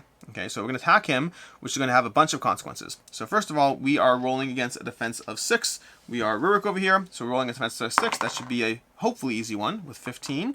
And then we're going to do 9 damage to him. So he's dropping 41 to 31. Then we're going to move 4 and pull 4 the target. So we're going to go 1, 2, 3, 4. I think that makes sense, maybe. I'm not confident. But then pull 4 the target, so he's going to be pulled onto the ice, which is going to do 15 damage, 31 down to 16. Okay? And then 2... I moved over here. I could move on to here. Right? I was over here. 1, 2... I was over here. 1, 2, 3... I can't pull him more than that, unfortunately. I can't pull him onto there. But, I'll just pull him that much. I'll just pull him that much because I think this makes sense. Because then if he does 16... and it takes... Oh, it's going to be so close. We're going to do this. We're going to do this, okay? So that's my turn. I'm done. I just pulled target 1, not 4, and then we are done. Okay, now the target's going to respond because that's what happens after you go. The targets go. But the target's going to go, and the first thing we're going to do is we're going to spend a cube on the target's turn to pay 4 HP and make an 8 damage ranged attack against him. So we're going to go ahead and target him, which means we're rolling a basic attack against a defense of 6. We only need to roll a 5 because basic attacks have a +1 to them, which we got a 5. That's exactly perfect. So we're going to go ahead and hit against the defense of 6, and that is our basic attack, which is going to deal 8 damage. So he's going to drop from 16 down to 8. It's still his turn right now. We're doing things on his turn. He's going to spend 1, paying 3 HP, okay, paying 5 HP, sorry, 5 HP, heal for an ally, and deal 4 damage to an enemy. So you're going to drop from 24 down to 19, a dangerous zone indeed. We're going to pop you up 44 to 49, and then we're going to deal 4 damage to him, so it's going to drop him down to 4, and then because he's trying to shoot him, his target is the most cubes, he has the most cubes, he's going to shoot him, that means he's going to take reaction damage from him, and just die instead. So that's going to be his attack, and we all get a cube. You get a cube, and you get a cube, and you get a cube, and you get a cube, and that is going to be a decent enough turn from Rurik. This enemy's out of play. I love getting enemies out of play. We're going to pop his card off to the side over there, and then we are going to deal with 2 enemies, one of who's activated. The other one I'm a little scared of, but there's not much we can do about that. At least not right now. The closest thing I could do is set up for a good next turn, which I could do. So again, we're trying to... The tricky part here is the ice navigation here is going to be very, very tricky, unfortunately. I don't see a way... Again, we only have leeway to not destroy... 2 tiles, because these 2 we can't destroy, and so from the rest of them we're trying to destroy 8 tiles, which is going to be tricky, but we'll do what we can. It's just I don't want to step on them myself to just... I guess I could just like throw I could throw barrels around. In theory, I could throw barrels around as much as possible, right? That seems reasonable. Let's play that out. Anyways, one step at a time. So right now we're going to go ahead. 1, 2, 3, 1, 2, 3. Honestly, that works. This one's basically dead. That's against the wall over there, so that's gonna be mostly dead. We can do this. We can play with it. It's just going to cost us some extra turns, but I think the barrel throwing is just a leeway we have. There's no reason not to because of guard, because they have guards for the enemies. Anyways, I'm getting ahead of myself. We're going to go ahead and deal with this guy. What can he do? I don't think he has anything strong. We have Eye of the Augur. That's not a bad thing to go ahead and do. Let's go ahead and do that. So what we're going to do is, unfortunately, we will not benefit from my effect of an ally being within one of the target, but we will go 1, I think you have 6, 2, 3, 4, 5, 6. That's important. It's actually not going to matter at all now that I think about it because of the fact that he's a ranged attacker over there. But we're going to go ahead and deal... He's currently at 28, but I think we can make him move. I think we can do 15. Yeah, I think he's fine. So we're going to do 20. We're going to attack him over here, and we're going to go ahead and do 24 damage against him. We're rolling. It's an ultimate, so we're using our ultimate. We're using our defense of 8, and we got a 14. There we go, 14. It could have been a 6. I'm going to call it a 14. Slight whatever. Meaning it was a little bit cocked. I let it sit. So 14, we're going to do 24 damage against him. That's going to bring him from 75 down to 1, and then another 20. So 71 down to 51, and things are all good again. If active on you, and whether the Arachne, all effects an enemy would apply on one of its allies within 5 of you are applied on you instead. So it's a permanent upgrade ability. And there was no ally within 1, so we don't get to use our extra ability, unfortunately. But we do get to have him react without doing an additional 5 damage. Basically, if enemies activate on their own instead of being attacked, then they're activated with more calm, with more tactical maneuvering. To that end, we're going to go ahead and mark him as being done over here, because he is going to be done in a second. But he's going to attack Rurik over here. Rurik is once again protected, so he's rolling against a defense of 11. Please miss, please miss, please miss. That's beautiful. That's a miss. It's going to be 10 residual damage against Rurik. That is not a problem at all for us. We can take 10, we just can't take the 25s anymore. And having Rurik constantly protected, with having the highest defense, and having me as his tank, it's a good combo. And he's toughened too. Is he constantly protected? Why do I think he's constantly protected? He's not constantly protected, is he? Did I have a temporary ability? I mean, he's still missed either way. There's nothing that says Rurik's constantly protected. I think I just had... Oh, dear Lord. I forgot something. We're going to do it when we go into the next room, not this room. But all of my people should have had +6 attack on their first hit, because I chose to take Empowered 2. Instead of a cube, which was probably foolish. I probably could have used the cube. So we're going to do attack 6 on all the enemies in the next room, if I remember. I'm going to put an empowered token on their tokens over here. We're actually going to put tokens down. It's empowered 2, but we're going to remember this for the next room. Starting off with the next room, it is the things I do. The things I do. People who tune out this video in the first half hour missed the fact that I caught that, and that's unfortunate.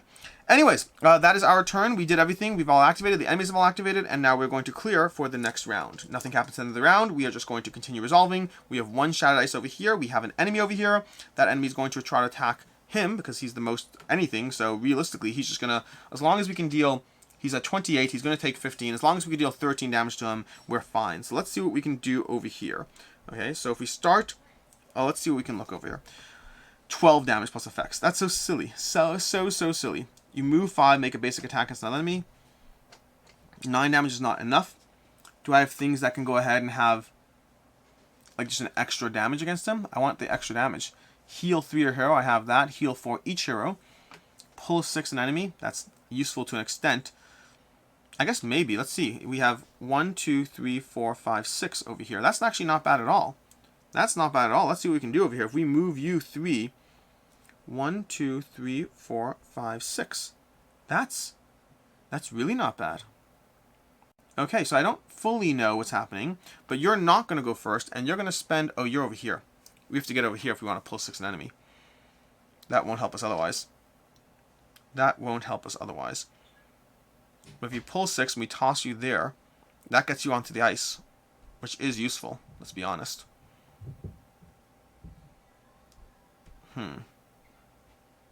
Okay. But you're too far away. That's not going to work right now. What if I attack you first? Attack you first. That won't work either. Also, we're doing +6 in the next room, not this room. I'm trying to figure this out. Because you right now, you are going to do 8 squares of movement. We could just pull you onto the ice. 1, 2, 3, 4. That's not bad. 1, 2, 3, 4, 5, 6, 7, 8. You're still too far away. But you could sidestep in theory, depending on how it goes. Or we could just move you. We could just tug you around like a little nothing. I'm curious how this is going to play out. Let's try to destroy as much ice as possible. I want to try to make this happen. But to that end, we need to go ahead and hit you and have you move. You're going to target the person who's the most, so let's see what we have as far as our skills. Also, as usual, I need to remember I have gear and shields and all these things I can use. I have armor, effectively. I have armor that I'm not using. I want more movement. You may move the target up to 2 squares, then all enemies now just to the target take 3 damage each. Okay, we're going to do Tide of Blades. So we're going to have, what's his name, activate first. Okay, and allies within 1 of the target, it's not going to work in any case. That's unfortunate. So we're going to go ahead and have you. I think we're going to go 1, 2. Okay, that should work in theory. 2, 3, Oh, wait, maybe not. Maybe not. We're over here. Okay, so here's what we're going to do instead. We're going to go ahead and shove you 1, 2, 3. Move 2. No, you're over here. We're going to shove you 1. Nope, that won't work either. 1, 2, 3, 4, 5, 6. That works. There we go. Okay? So that works as far as this. This stops here because it's 3. This stops here because of the barricades, which means that's the last one left. And so now we have to make sure we hit him, which is the trickiest part. So we have to roll at least an 8 against him. We got a 10. So now we're going to hit him for 11 damage, which is going to drop him. Did he already attack? Did he already? That was last round. So he's going to drop from 11 damage from 51 down to 40. Then we're going to move him 2.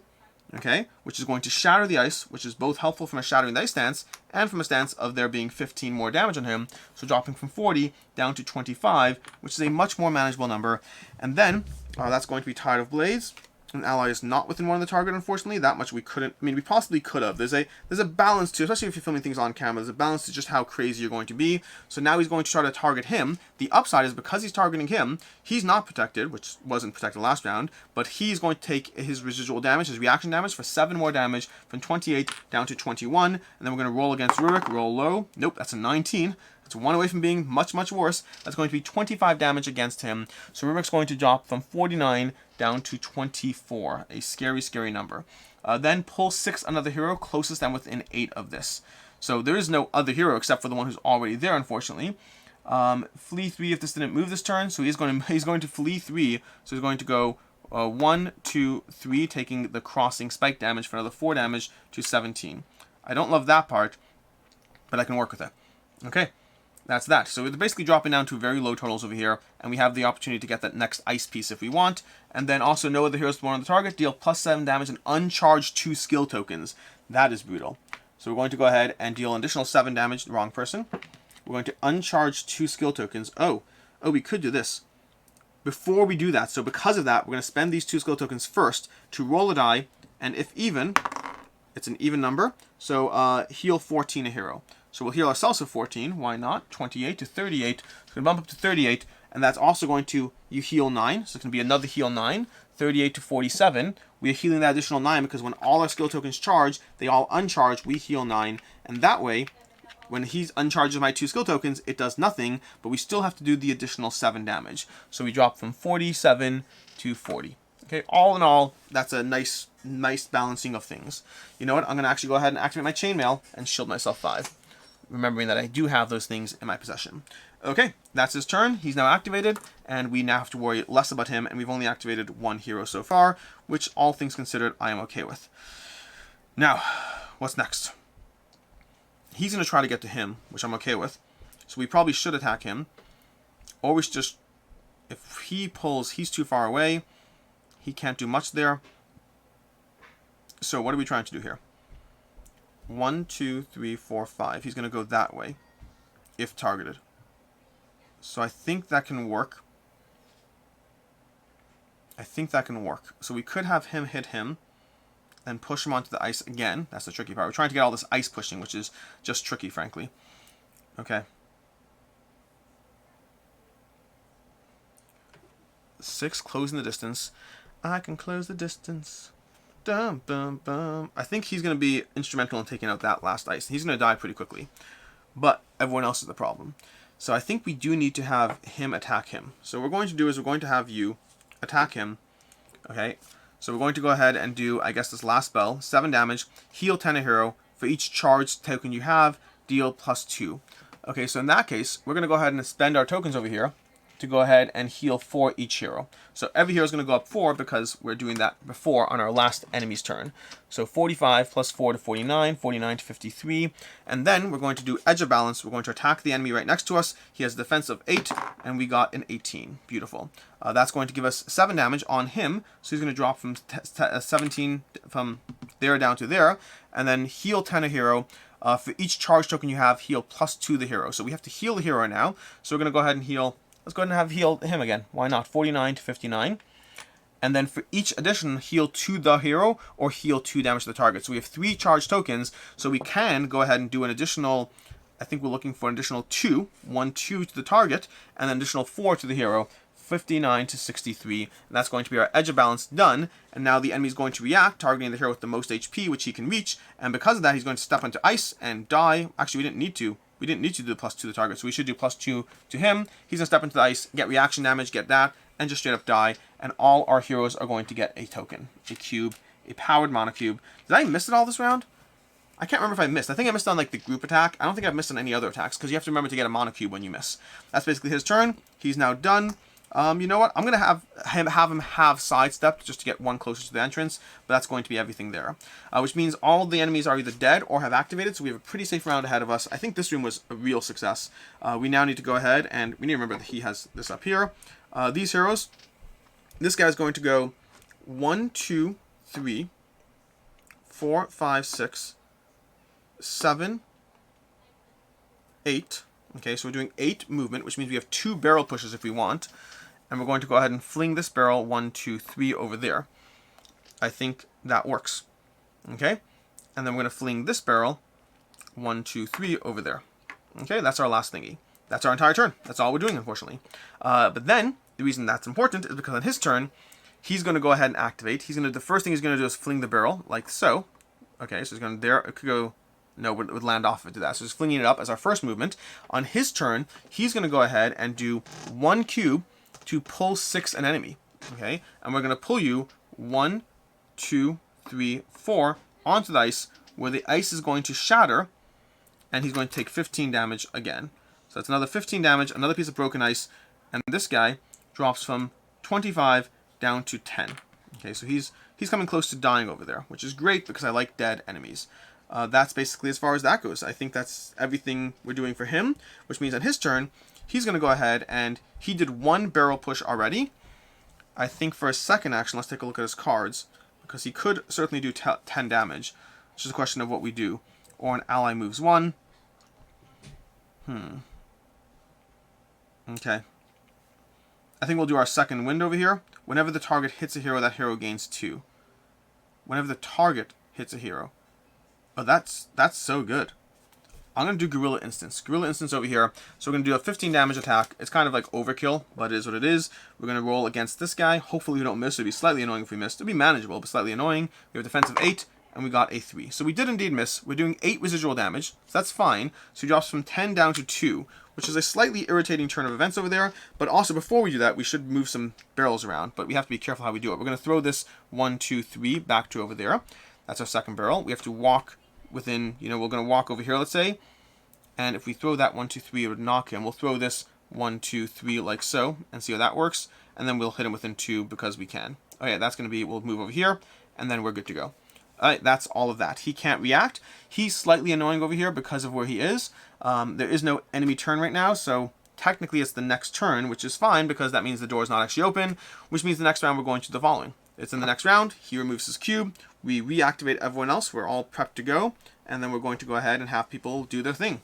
So first of all, he's going to go ahead and throw this barrel. I guess we do want to take him out, right? So let's go ahead and have him move 1, 2, 3, 4, 5. What skills does he have that we want to possibly cycle?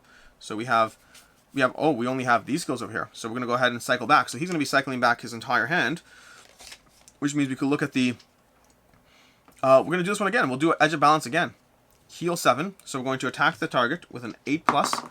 And we got a 13. Oh, we missed. We missed over here. He charges a mana. So I just warned you that. Okay. Then we have 7 damage. So he hit with a 13. That's going to be 7 damage. That will kill him. All the heroes will charge a mana. I'm feeling pretty confident, but the last room is always the trickiest. The boss is always tricky. Heal 10 a hero. That's going to be him to 65 to 75 over here. Okay. And then we are going to go ahead and for each charge token you have, heal +2 the hero. So we're going to deal another 6 to 11, and that's going to be his total, and then this is gone. So that's a good use of the doubling up of my charge tokens. He's done as far as that goes, but that's okay because now we're going to go ahead and have, let's say, we're just going to activate these guys. We're going to shove the barrels around. I see no reason not to. At the end of the round, we're going to go ahead. He's over here. We're going to go ahead and have you go 1, 2, 3, 2, 3, 4. 5, 6, there we go. So 5, we did 5, and then we're going to go ahead and to the door is 6 over here. Then we'll go ahead and have you go 1, 2, 3, 2, 3, 4, 5. or 5. We'll go 5, okay? And then we'll have you go 1, 2, 3, 4, 5. That's slightly annoying. You know, here we'll go, and then we'll just, if we open the door, that's the tricky part. That's the tricky part. We have to do it in the same round, or we lose the barrels. Interesting. So let me see if I can actually work that. That was over here. Can I do one more movement somehow? I could have gone ahead and have done this. We're going to activate this, move to an enemy, you move 2. That would have given us the additional movement to be able to move over here, to push it here, to go there, and then push it down. And there we go. That should have it done, which means we break the ice over here. We break the ice, and then we are done. Because that's the tricky part. The ice gets removed, which is what I forgot about. So I was like, oh, I guess we could step on it if we really wanted to, but that's a dangerous thing.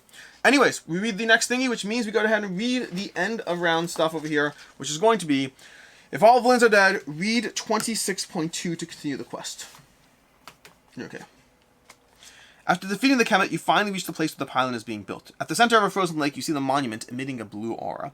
It seems too big for you to tackle directly, but you can sink the crystals that form the base of the hollow monument if you destroy all the ice of the frozen lake. That's going to be this picture over here. If you have slot 3, we don't. Slot 9, we don't. Imperial Trader, fact. Ooh, do we have Imperial Trader? We do not have Imperial Trader. Do we? No, we don't. Okay. Silent Assassin. Have we done Silent Assassin as a mission? Where's our mission stuff? Over here. Silent Assassin. We have done Silent Assassin. Then Dilsgar is still wounded and recovering from your assassination attempt. Dilsgar's alive. We didn't kill him. Did I miss that? Okay. Dilsgar is still wounded, recovering from your assassination attempt. The boss starts with negative 20 HP.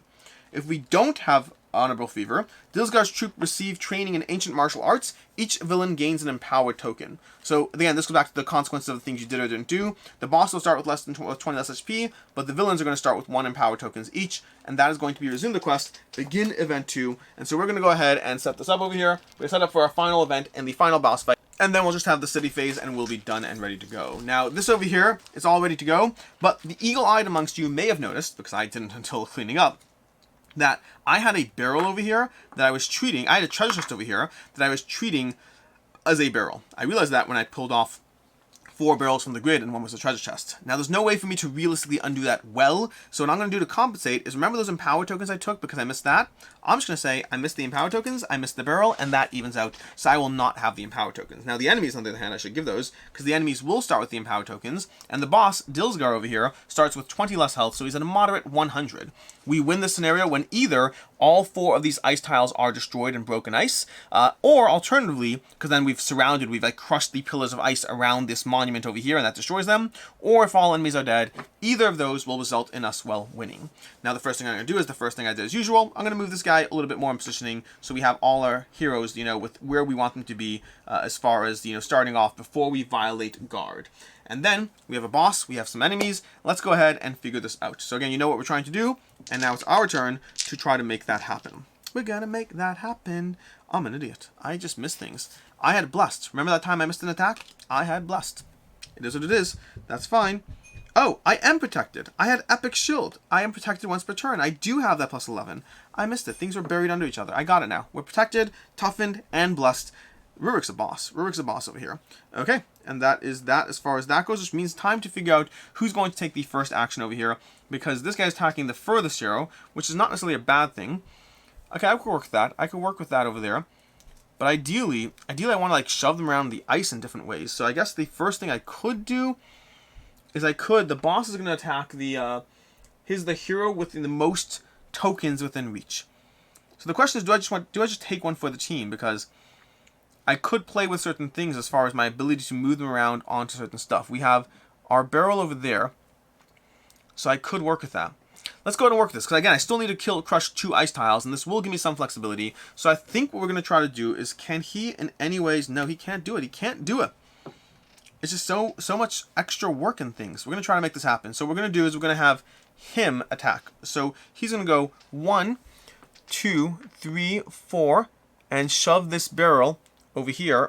Do I want to shove the barrel right now? I don't know if I do want to shove the barrel. I'm going to shove the barrel. 1, 2, 3 over there. The barrel's on the ice, so it's going to contribute to the ice slowly falling apart, and then we're going to attack the boss. So we're going with a straight, strong attack to the boss. At the start of your turn, if there's an enemy within 2, there is not, so we're not going to benefit from that. What we will benefit from is, ooh, we could benefit from Power Leap too. No, we're not going to benefit from Power Leap right now. We're going to go ahead and do Aura of Destruction. Whenever an ally hits a strike, or, yeah, I think Aura of Destruction works. Whenever an ally hits a strike, it deals +3 damage. Put the effect on you. That seems pretty good. That seems pretty good. Aura of Destruction seems pretty good. Okay, we're going to go ahead and deal 9 damage to him. So we're going to roll against the boss. The boss has a defense of 7, and we are rolling a 11. So that's going to be 7 damage against the boss, bringing him down from 30 to 23. So now he's totally manageable. Let's ignore the fact that you are currently at 23, just 23. He's at 93. Then we're going to go ahead and put this effect on us. So whenever an ally hits a strike, we'll get +3. The boss is going to target the hero with the most cubes, which is him. So he's going to try to walk past me, which is going to deal 8 reaction damage. So that 23 goes down to 15. So we're going to go 1, 2, 3, 4, 5, bringing you over here. That's going to bring you, he has a movement of 5, which is perfect. And he's going to attack him because he has the most cubes. I'd rather be Dilgar over here. I'd rather be Rurik, but we can't have everything. So he's going to go ahead and roll against you, which means he's rolling against a defense of 7. The boss is going to roll against a defense of 7, and we got a 6. Beautiful. I love it so much. That's going to result in a reaction damage of 8. Let's move this over here. That's going to be a reaction damage of 8. Now, do they get the tokens? They're not a traditional villain. I'm going to give them the Empower token because I'm not sure. So we're going to do a reaction damage of 8 plus his Empowered is going to do a total of 11 damage against him. So you're going to drop from 53 down to 42. We're feeling so confident right now. I can't even tell you how confident we're feeling. Then, that is basically 1 activation on us, 1 activation on the boss, and we are, not him, on him. And we are good to go as far as that goes. I'm going to put this over here so you can see the boss bubble in case you want to focus on that as much as you can. And that is that, which means next thingy. Next thingy is as follows. What's the next thing? Next thing. Enemy. Enemy's going to go ahead and go, or we're going to go. An enemy starters turn within 1 of you. 1, 2, 3. He is over here. 1, 2, 3, 4. So just directly there. Okay. Okay, we could go ahead and have the Tactician hit the boss hard, because why not? That feels right. Because an ally is within 1 of the target. There's not an ally within 1 of the target. That's the tricky part. That is the tricky part. So the tricky part is, I wish there's an ally within 1 of the target. There's not. I could move Rurik to within 1 of the target. Blue guy's going to be attacking the furthest, so let's go ahead and do that. We're going to go ahead and have Rurik move 1 to be within 1 of the target. Just 1, just a single sidestep. And then we're going to go ahead and hit him again. Try and take out the boss as fast as possible. We only have this 1 effect over here. Whenever the target hits a hero, that hero gains 2. That's kind of like anticlimactic. We're still going to do it over here. We're going to go ahead and do this over here. And we're going to attack him. We're going to roll against the boss. We are rolling our Rurik die against a defense of 8, we said. That's going to be 14, defense of 7. 14 is still enough to hit. So we're doing 13 damage against that guy. He can drop from his 15 down to 2. We're making good progress on him. And whenever we're going to put this card in him, whenever he hits a target, we're going to get 2. So all we need to do is next turn, if we don't kill him, we need to make sure he goes before Rurik, and we'll get 2 extra cubes out of it. And that's basically Rurik's turn. Rurik's gone, Rurik's activated, nothing else changed, but now we can go ahead and activate the Tactician over here. Oh, I need to, so many things to do. So many things to do. Tactician. Tactician doesn't move the target, but my healer does. Okay. 1, 2, 3. 1, 2, 3. Move 3 the target. I have 2 people left to go. 1, 2, 3. So the Tactician is not enough. Who else can move people? I can heal 3 a hero. I can pull 6. Oh, he can do it. Move 2 a target. You move 2. I think this works. So here's what we're going to do. We're going to go ahead and we're going to have him go. He's going to pay 2 cubes to reactivate this. So he's going to go ahead and go 1. No, not him. Sorry. We're going to have him go 1 over there. And then you're going to go ahead and go 1 over here. I think. Does that make sense? No. No. No. Does not make sense. Why? How are we dealing with him? He's going to shoot him. He's going to target the person furthest away. That's going to be... I'm realizing the flaws in my plan. He can hit him. No, it works. It works. This all works. Okay. So what we're going to do is we're going to go ahead and have him go over here. He's moved... I don't know if it works as well. We're going to go ahead and use our second movement to go ahead and push this like so. That should work. Okay, great. That works. Then we're going to go ahead and have, that was an extra turn. We're now going to have our samurai go, who's going to move 3 the target, then blast 7. That works. I think that works. So we're going to go ahead and have the samurai go. Samurai is going to go ahead and use any ability. We don't really care which one it is, but we only have one before we go to that. We're going to use our +5 attack, because why not at this point? So we're going to go ahead and do a blinding trick over here. Target distracted once per turn. We're going to go ahead and attack against a defensive 7, and we got a 5. That is not what we want over there. That is not what we want. Do we have any fallbacks to our failure here? Not a ton. Not a ton. The tricky part is we could still move. Wait, no, never mind. He's mobbed. He's mobbed right now. He's mobbed, which means you get +3, so it actually becomes an 8, which goes through. We're great. We're doing fine. That's going to deal 11 damage to him, so he's going to drop from 2 down to 70, down -9 to 61 over here. He's going down hard, and an ally gets to flip an attack. We'll figure out which one it flips. This guy's going to flip. All his attacks will flip soon. Who gets to flip an attack? I don't know. Let's go ahead and take a look at who cares. Do we care about what they have? He has all of these. Not really an issue. You know what? Actually, I'll flip this attack. I'll flip this attack back. Okay, we're going to flip back Edge of Balance. We have a whole lot of healing going on. Okay, that's that. And now we get to go ahead and move 3 the target, then blast. So we're going to go 1, 2, 3 onto the ice, and then blast him for 7. So we're going to blast him from 50 down to 43. And then the ice is going to crack and go boom, which means we're going to drop a token on it. But then everything's going to take 15 damage, so he's going to take another 15 damage, dropping from 61 to 60 to 46 over here, and then another 15 to this guy from 43 to 38 to 28, and that's going to be boom on the ice. So if we get one more ice, we will at least accomplish our challenge, and everything else we'll see. That's going to be our turn. We still have not really attacked any of the enemies right now. We're kind of taking a different kind of approach. I mean, we will have to kill all the enemies at some point, but we're trying to just power through right now. Then, lastly, we get to go ahead and go with him. Okay, so the tricky part is anything lets me move an ally. So right now, it is somebody else's turn. It could be a villain's turn. And so right now, he can go ahead and 1, 2, 3, 4, 5, 6. It's not enough. It's not enough. Never enough, never. An enemy takes 8 damage, or 14 if it was dealt reaction damage. That's the tricky part. So he's going to go over there to the furthest. So 1, 2, 3, 4, 5. 1, 2, 3. So he's gonna be the target, unfortunately. Unfortunately, I don't see a way around that easily. I have various things that we could do, but none of them are specifically the things we want.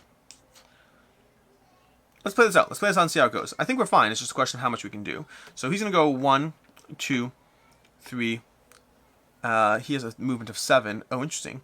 So he'd go... No, okay. 1, 2, 3, 4. Like so. Then he's going to shove the barrel. That's going to be 1. Oh, wait, not yet. Don't shove the barrel yet. Oh, we have to shove the barrel. We have to shove the barrel because of the rules of things. Do we have to shove the barrel? Let's find out. Let's see. I'm currently starting over here, right? 1, 2... No, he's over here. Nope. Yeah, he's over here. 1, 2, 3. Okay, so we use 3. We have 7 movement, this guy. 7 movement. 7 movement. That won't do enough for me. Still the villain's turn. No, it won't do enough. I think we're just going to deal with it. We're going to deal with it. Okay, so what we're going to do is this guy over here. Here, can move here. 1, 2, 3. It won't do enough. It will not do... If we use our ability now, and I think this works. 1, 2, 3, 1, 2, 3. Yeah, it works. It works. Watch what happens. So what we're going to do as follows. On his turn, we're going to pay 3 cubes in. Pay 4 HP, an extra cube for this. We're going to pay 4 health points. He's going to move down from 49 to 45. Then, oh, that ice technically shatters into the ground. It's gone, by the way. Then we're going to go ahead and pull 6 a villain. So we're going to pull him 1, 2, 3, 4. Okay, so he's close the distance there. That's his turn. Okay, and it takes 10 damage, by the way. 10 damage to this guy, 28 to 18. Oh, this is going to be brutal. This is going to be so mean. Then he's going 1, 2, 3, 4, 5, push again. And now there's 3 things on that ice, and that ice goes boom, which means it also shatters into the ground as well, but he's going to go ahead again and take 15 damage down to 3, and the ice shatters into the ground. So both these pieces of ice are gone. So we've accomplished our goal at the very least. The question now is just, dealing with the after effects of the ice doesn't stick around like it did last time. Instead, it just goes away. And that's like this, and this over here, I believe. Okay, the ice is all gone. And now we are going to go ahead, and now he can go ahead and finally attack. So a whole lot of tactical maneuvering there, but tactical maneuvering that does work. And then we're going to attack this guy. Oh, we didn't even attack yet. We didn't even attack. We don't have to attack him. We don't have to attack him. We could ignore him for right now. I like that better. I like that better. We're going to go ahead and pull out our cards over here because that means the enemies will attack with less gravitas. So we're going to go ahead and look at our cards. We can go ahead, an ally moves 1, an enemy moves 1, a hero flips an attack, an ally moves 3, heal 10 a hero. I think we're just going to do the heal 10 a hero one. Why not? We're going to do that again. So into Edge of Balance, we're going to go ahead and hit the dwarf for 7. Why the dwarf? I don't care at this point because I'm just feeling overly confident. Whereas our green die, dwarf has a defense of 9. I don't like that one bit.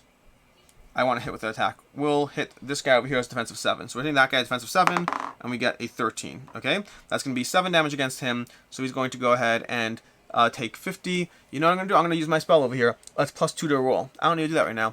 So I'm going to go ahead and use my spell. 7 damage to this guy over here. He's going to drop from 50 to 43. That means he will react. You heal 10 a hero, and then we can deal an additional 6. We can deal an additional 6 to him. 43 down to 37, and we heal 10 a hero. We'll just pop up, yourself by 10. 23 to 33. Okay? Then he's going to target the hero with the most HP if he can. And right now, the most HP is him. So 1, 2, 3, 4, 5. He could. But he's going to go 1, 2, 3, 4, 5. So he's going to take reaction damage and spike damage for a total of 10 more damage against him. That's going to drop him from 37 down to 27. He's going to attack him like so. By the way, it's his turn. So we're going to go ahead and, I guess, do we care? Yeah, we'll go ahead and pay 5. No, not yet. We'll go ahead and pay 1, and we'll heal 3 a hero. So I'm going to heal 3 a hero. It's going to be him. 1, 2, 3. That's going to uncharge all his skill tokens, which is going to result in uncharge your tokens, heal 9 a hero. So we're going to heal ourselves by 9, 36 to 45. And then that's his turn. And then an ally is within 3 of you, the first of your turn. Move 3 the target, heal 3 an ally.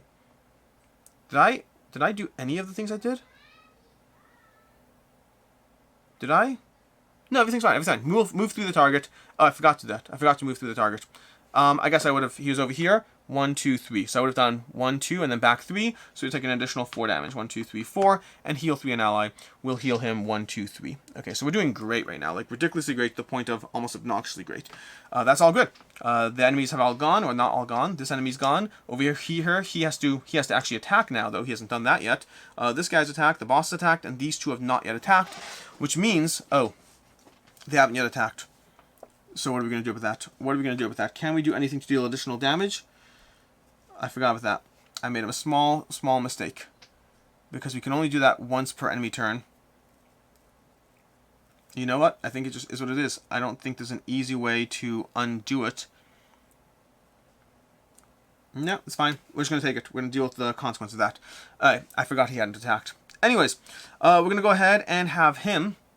He's going to attack against him right now. So he's going to roll against a defense of 11. And he got 18. Of course he did. He's going to do 18 damage against this guy over here. That's going to be 11. So 7 more damage. 63 over here. And then he's going to push for the target. So 1, 2, 3, 4. That's awfully close to the spikes over there. If no other hero is within one of the targets, there is. So that's not an issue at all. Oh no, there is no other hero within one of the targets. He's over here. No, he's over here. Or something. He is, I think, over here. Or here. Either way, wherever he was, it was not within 1. Heal 6 this villain, ignoring max HP. So he's going to go up from 23 to 29. He's back in the game. Oh, additional 3 damage against him because of Empowered. That's going to bring me down to 1, 2, 3. And that is done as far as that token goes. We are now going to activate the other heroes, the other villains. They're going to activate, unfortunately, with a little stronger strength. This guy's going to attack the furthest hero we can, which I believe is him. 1, 2, his movement's at 5. 1, 2, 3, 4, 5. Yep, he's not going to He's going to go over here, targeting my hero, my healer, which is going to be a defense of 7. So defense of 7 means he's going to go ahead and roll against defense of 7, and we get a 12.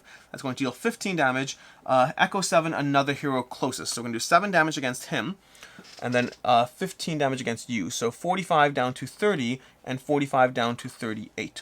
Okay, then no other villain is within one of the target. That's correct. Heal 6 this villain, ignoring max HP. So again, he's going to pop up as well. And he currently was at what? Oh, he's currently at 3, so he goes to 9. I can live with that. Oh, and plus 3 again. Need to remember that as well. So that's another 3 against him, dropping from 30 to 27.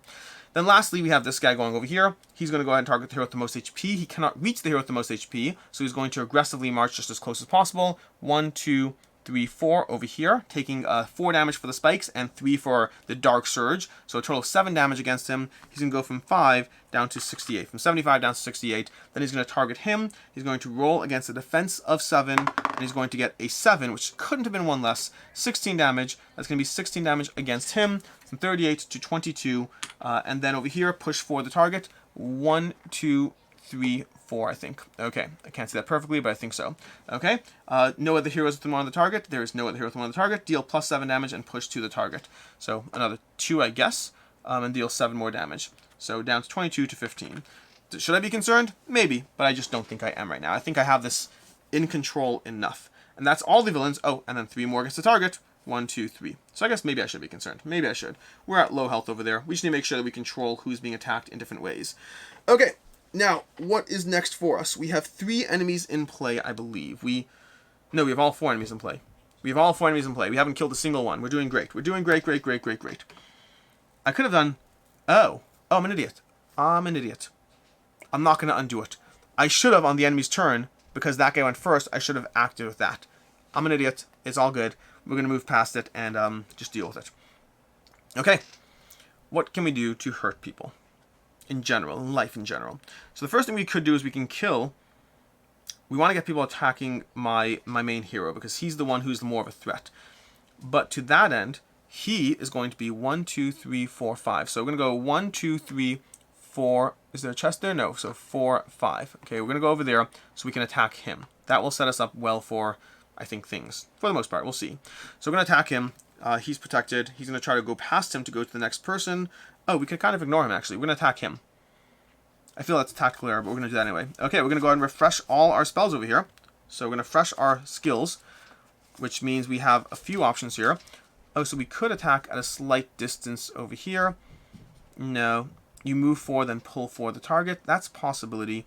You move 3, 12 damage. You are protected 3 once per turn. I like that. Champion's Charge. We're going to go with Champion's Charge, okay? So what we're going to do is we're going to attack him over here. Benefit, you move 3. I don't know. It just feels like... Yeah, it's fine. We'll do this. Okay? Because we have stuff we can play with. So we're going to go ahead and target him. And we're going to hit him. So we're going to roll against a defense of 9, it looks like. With our skill over here, we got a 3. So we do 5 residual damage. Not the best impact that we wanted. We will charge a cube. 5 residual damage against the dwarf. Now the dwarf is unfortunately going to go ahead. 1, 2, 3, 4, 5. The dwarf is going to go ahead and hit us. Oh, by the way, we refreshed all our skills. So we're going to go ahead and use that axe again for another 5. Dropping him from 63 down to 58. Okay, so we're done there. And the nice part is he's going to activate and we'll be shielded 4. We'll be shielded 4 as far as whatever happens next. But there are still things we can play with to mess with people. So the first things first is we have to pull him a bit. We have to move him. Pay 7, start of turn, move 5, an enemy, it can't be targeted. Now we're just going to go ahead and deal with it. We're just going to deal with taking the damage. So he's going to roll against us. He's rolling against defensive 11, and he got a 5. He misses, so he does residual damage of... He should be removed over here, except for that. Residual damage of 10, less my shield of 4. That's going to be 6 damage against me. I can take the 6 damage. So we got 60 down to 54. Not necessarily the best trade-off overall, but I can work with it. Okay, that's one enemy down as far as activations. Then we're going to go ahead and have this guy... That guy can go there. Okay, that would work. We need to move you there. So that would work too. Okay, here's what we're going to do. We're going to have you go 1, 2, 3. At the start of the turn, there's no one enemy within 2, so it's fine. We're going to go ahead 1, 2, 3. We're going to attack you. We're going to figure out exactly what we're attacking with. We forgot entirely to use R of Destruction whenever an ally hits, does an additional strike. Too many things going on. We are going to go ahead and use our Power Leap over here. Oh, so if we're using Power Leap, that's fine. That's fine. I think we're fine with that. Because he's going to go there. He's going to go there.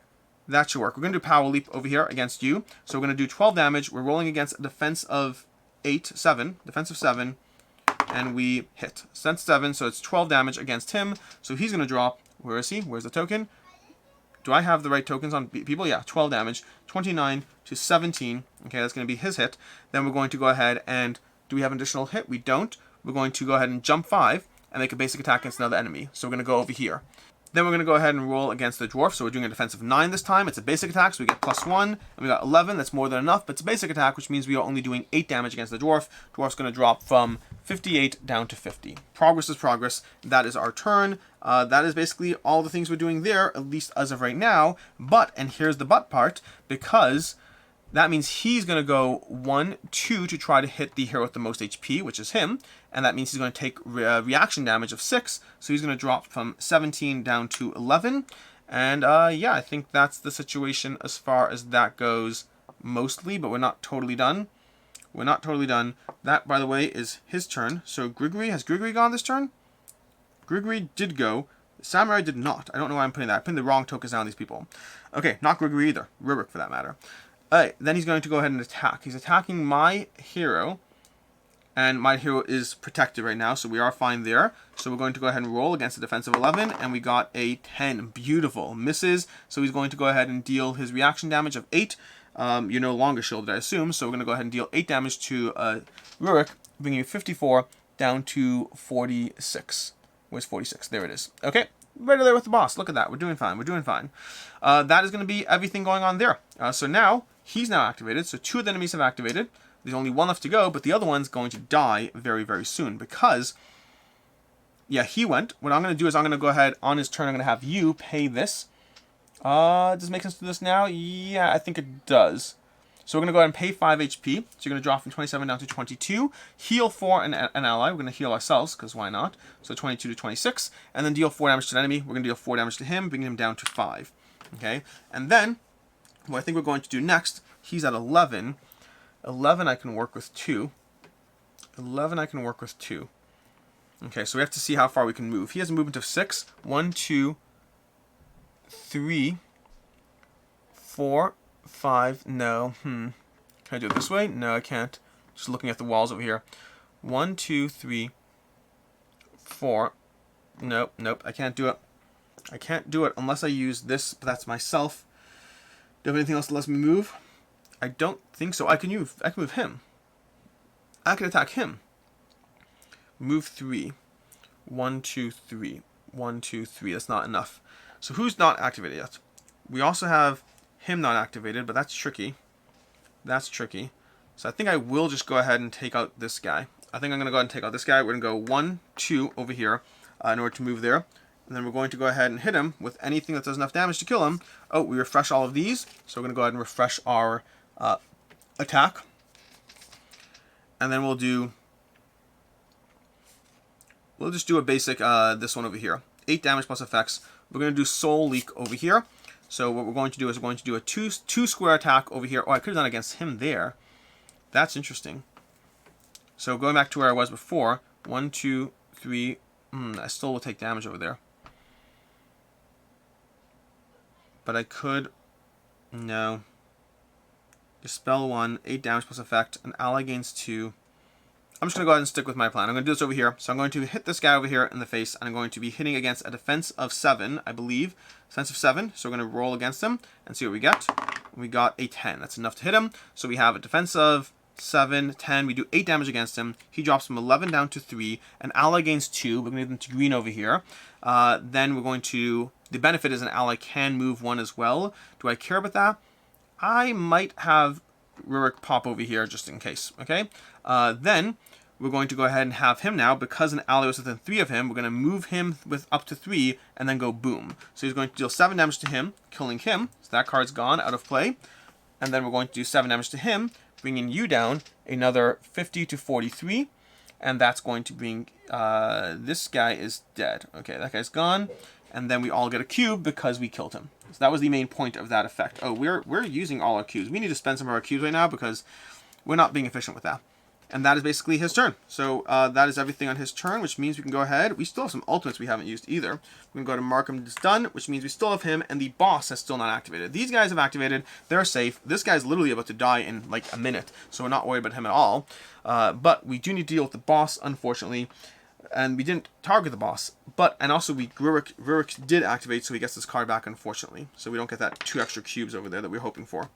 Okay, but the plus side, also if we continuously forget to roll, Rurik again had blessed. I attacked and I had blessed. Whatever. I'm forgetting. It is what it is. Now we are going to go ahead and go and deal with him.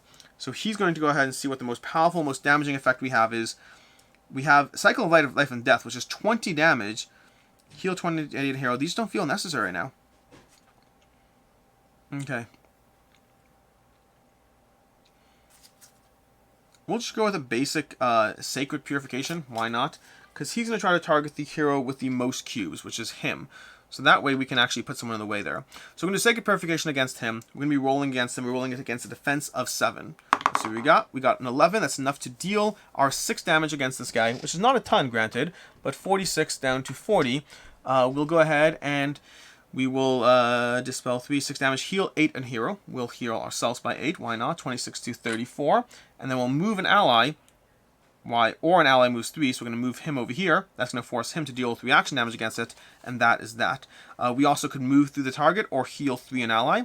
So we'll actually move the target here. We're going to move the target 1, 2, 3 onto the spikes. So that's going to do another 4 damage to him. So 40 to 36, and then move through the target and heal 3 an ally. So we'll heal him by 46 to 49, continuously keeping ourselves out of trouble. He's in trouble though, but that's a different story. Okay, that is that as far as those go, which means now we have to activate the big boss baddie.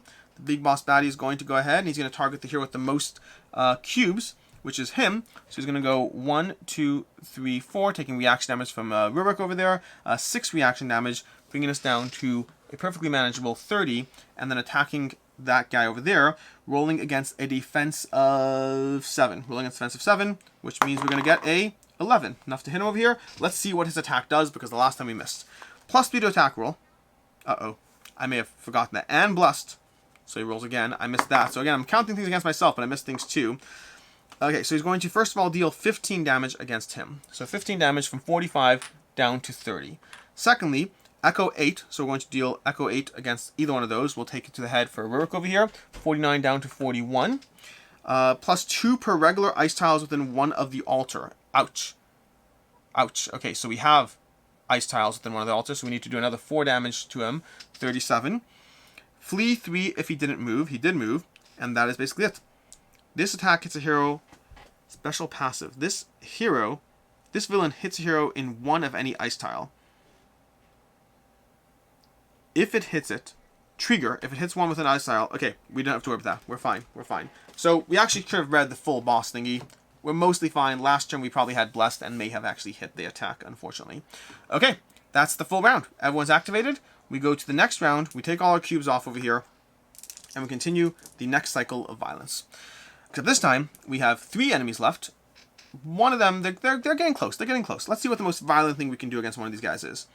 We can do Holy Light. That's not going to be helpful. That's going to flip soon. We can do Rurik over here. Rurik is right next to the guy and could hit the guy for you are shielded 6 once per turn. Temporary. This is temporary. That is permanent. Okay. We could throw the shielded 6 on because right now there's going to be multiple people who are attacking us. So let's go ahead and do Iron Wall. So we're going to go ahead and play Iron Wall. Rurik's going to activate. We're just going to go ahead and do our you may move 2. I'm not going to bother. I'm just trying to take out the boss at this point. But let's see what else we can do to hit the boss in the moment, because I'd like to start. We're going to start by that's a problem. I want to use that.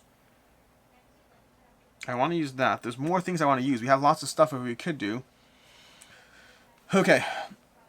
I think we're going to go ahead. We're going to hit the boss. We're just going to hit the boss. Okay, we're going to go ahead and hit the boss over here. No, he's too strong. He's too strong. Right now he has 30.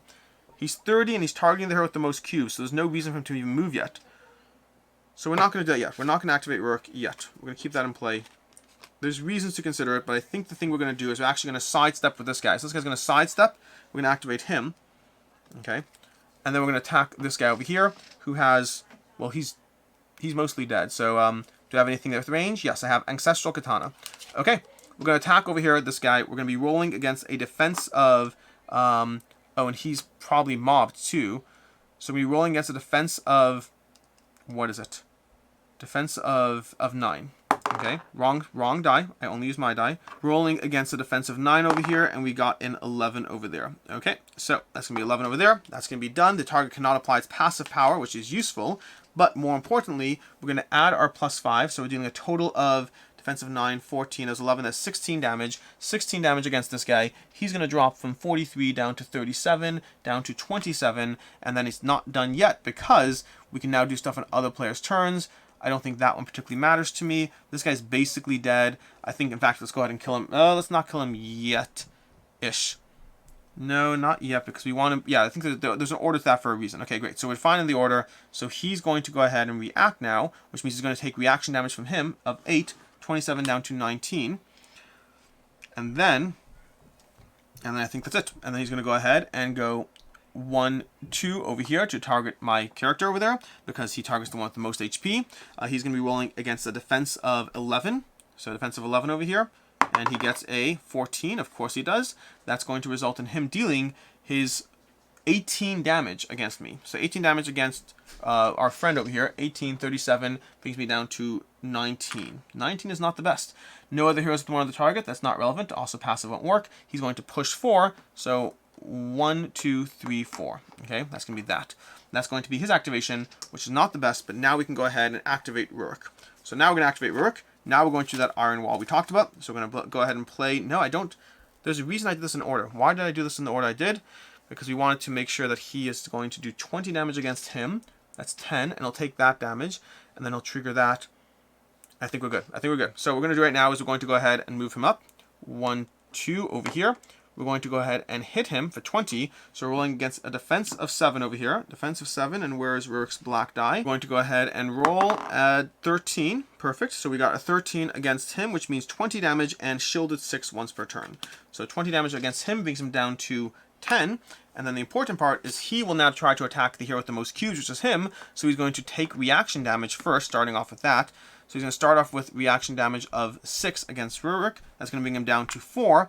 And then you are going to pay 2 on the enemy's turn to go ahead and kill him. Pay 5 HP, drop him from 34 down to 29. And then healing myself back up by 4. You know, we're going to heal you 1, 2, 3, 4. And then we're going to go ahead and deal 4 damage to the boss, which is going to kill the boss. And everyone gets a cube.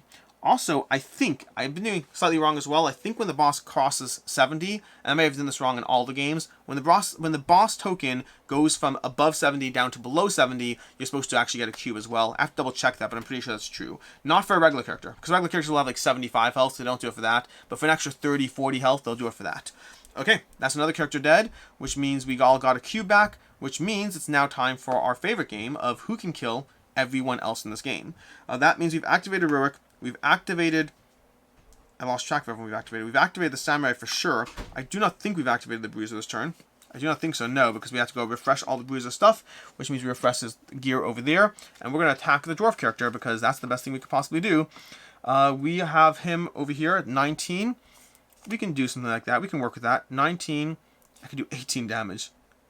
I can do 18 damage. We can do Righteous Retribution. I got this. I got this. Ready? We're going to do Righteous Retribution, so we're going to go 1, 2, 3 over there. We're going to roll against a defense of 9. This is honestly the main part that might, hurt us if we don't get that. That's a 17 over there. It's going to be 17. I just tilted it to a 3. That was a 17. That's going to do 13 damage. We'll give up our weapon. That's 18 damage. And he currently is at 19 damage. It's going to bring him down to 1. Choose an ally. Whenever it gains a cube, deals 4 damage to its closest enemy. We'll put on any ally because it won't matter. And then at the start of your turn, we're not going to bother doing that because we're going to win right now in a second. That's we have 2 enemies left. They're over here and over here. And what we're going to do is we are going to go ahead and have our last character, him. He's going to roll to attack him. So watch, we're going to go ahead and grab his cards. We've activated him. We've activated that. We're going to go ahead and deal a, either one of these attacks over here. Holy Blast. Rolling against a defense of 7. This guy has not gone. Oh, he hasn't gone. Even better. Watch. So this guy's going to be better. On his turn, because he hasn't activated, he will now activate. As soon as he activates, he'll pay 2 cubes to be able to pay 5 HP again. 1, 2, 3, 4, 5. Deal 4 damage to an enemy. That's going to pop him down. He'll gain a cube, and then he'll immediately deal another 4 damage to because of the the current skill we just put down to this guy, and that's going to kill everyone, and ta-da, we are done. Time to read some of the end of game stuff. End of game stuff, we're going to go ahead, and we are reading, what are we reading? 26.3. Dilsgar is leaning against a wall, having difficulty breathing. You don't even know why you're fighting, huh? Mere Pollen's in a much greater scheme, Dilsgar scoffs. You ask Dilsgar why he's siding with the Kemet and what these crystals are. He laughs at you again, spitting blood. Amusing that such powerful heroes can be so clueless. The crystals are Tamarian, necessary for permanent portals. The Kemet are mining it and coast them. Swish, pluck, boom. An explosive arrow lands between Dilsgar and you, breaking the ice with loud cracks. Dilsgar sinks in the icy waters into oblivion as you run to escape a similar fate. You see many Kemet storming the palace, led by Gulag himself. You snatch a crystal from one of the barrels and flee. You learn that Dilsgar and Iron officers are still loyal to him, were responsible for part of the construction of the Kemet Pile and Monument to the north, a plan you thought belonged exclusively to the Kemet. Oh, by the way, just on my last turn, I'm going to have grabbed that first aid chest so I can get the extra thing. I had the movement for it. The pile fell to the bottom of the frozen lake before its construction could be finished. It seems irrecoverable. It could take weeks before the Kemet could even begin to attempt to open the super portal again. Mark Vandamalika down as a fact. I need to go ahead and grab my pen over here, which is over there. Vandamalika down. I'm going to go ahead and do this over here. Vandamalika down. Where's V? T-U-V. Vandamalika, there we go. Okay, couldn't find you on there for a second. Then, the main component of the pile is a magical crystal called Tamarian, which is believed to be extinct. You don't know all of its magical properties, nor where the Kemet obtained it, although you have a pretty good clue. Wharfie Bulletin. Crisis averted. People wonder why the Kemet seem timid, satisfied even with the conquering of Fisherman's Wharf, only for their powerful army and fleet seem capable of much more. In the last possible minute, Wharfie heroes learned and impeded the enemy's secret plan of building a super portal that would grant them access to any province in the Empire. More details will be posted on the billboard as soon as we get them. They cannot build monuments in the fire pits. Our contact reported this is connected with the news above, but not much else is known except that Sedur herself led an operation that ultimately failed. If you spot the Kemet building anything, don't approach them, nor merely run away. Report what you see to the Ironheart outpost closest to you. If you have a strong Kemet presence on the seas, I do not believe we do. I don't think we do. Strong. I just marked the wrong paper. Whoops. I marked my other campaign. Vandamalika down. Strong Kemet presence in the seas. I can't find it. Oh, we do. We do have strong Kemet presence in the seas. Then, and this is journey phase 6 or 7. Which journey phase is it? It is currently journey phase 6 over here. Then, read this. You still have time to address some imminent problems that Kemet are creating in the south and the central sea. Gain adventure cards J and O. Note cards removed from the game may never be gained. Gain adventure cards J and O. Okay, we're going to go ahead and continue with the city phase, which you will see shortly. I'm going to go ahead and do the final stuff, and we'll be right back in the city phase. And we're back and ready to return, and as usual, we're going to start off by going through the journal over here. We're going to start off following the step by step over here. Draw 3 loot cards and mark this quest as achieved if you got the full... Here we go, let's go ahead and do this over here. We got our loot card deck over here. We're going to shuffle this up and draw 3 loot cards and mark this quest slot in the fact log, which we're going to go ahead and do one step at a time. So, loot card 1, loot card 2, and loot card 3. There we go. That's the first batch of stuff. Then we got to go ahead and mark this as done in the fact log, which means this was quest 26. We're going to find it on this sheet over here, and 26 is going to be marked as done. So there we go. That is all done. If you've done the extra challenge, draw another 2 loot cards. We have indeed done the extra challenge. It was, well, challenging, but we got it done. We're going to go ahead and draw 2 more loot cards. 1, 2, draw a loot card for every first aid not spent. It's going to be 2 more. Kemet Hunt, draw as many loot cards as your current Kemet Hunt level. Our current Kemet Hunt level is 2, so we're going to draw 2 loot cards. If you earn 7 loot cards, collected 2 chests, and opened none, you may increase your level by 1, which again, we did. So we're going to go ahead and increase our level by 1. Let's go ahead and do that in this sheet over here. So we're going to go ahead and mark off that our Kemet Hunt level for the next phase is 3. Then we're going to go ahead and mark off that we did, I believe, quest M over here. Quest N is going to be the thing that's done over here. We did quest N. We're going to go ahead and return that to the bottom of our stack as we typically do, just to get this out of the way. That's going to be our stack of quests that are done.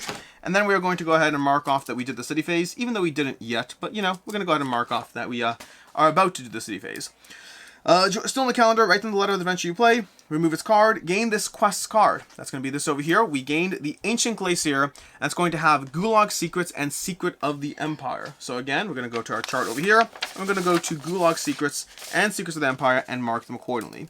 Secrets of the Empire is over here, which is going to take us to star 7, which is fun, and then we have Gulag Secrets, which are over here. That's going to take us to star 6. So we are warriors and the attribute for warriors is 7, which means now we go to the city book. This is all very easy to do once you've done it like 7 times. We're going to go to the city book. This goes to our completed quests, which are over here. That's going to be useful in the world phase, or possibly useful. We're going to go to the city book and go to warriors 7. Warrior 7 over here. So warriors is the first one, if I recall correctly. Nope, that diplomat's the first one. Spies is the second one. Warriors is the third one, so I did not recall correctly. And we have 7 points, the 4th star. On the second floor of the Ironheart headquarters, the biggest building in Orphagy, through a crack on the door, you see Sedua sitting defeated, head down next to a window that overlooks the crowd below. The crowd incessantly shouts, cries, and demands to the Iron Hand, who can't possibly attend to all of their urgent needs. She quickly gets up upon noticing your arrival and discreetly wipes her cheeks. Good, you're here. Let's talk about regional problems. We have no time to waste. Sedua says, changing the subject. Your eyes silently communicate you're here for her.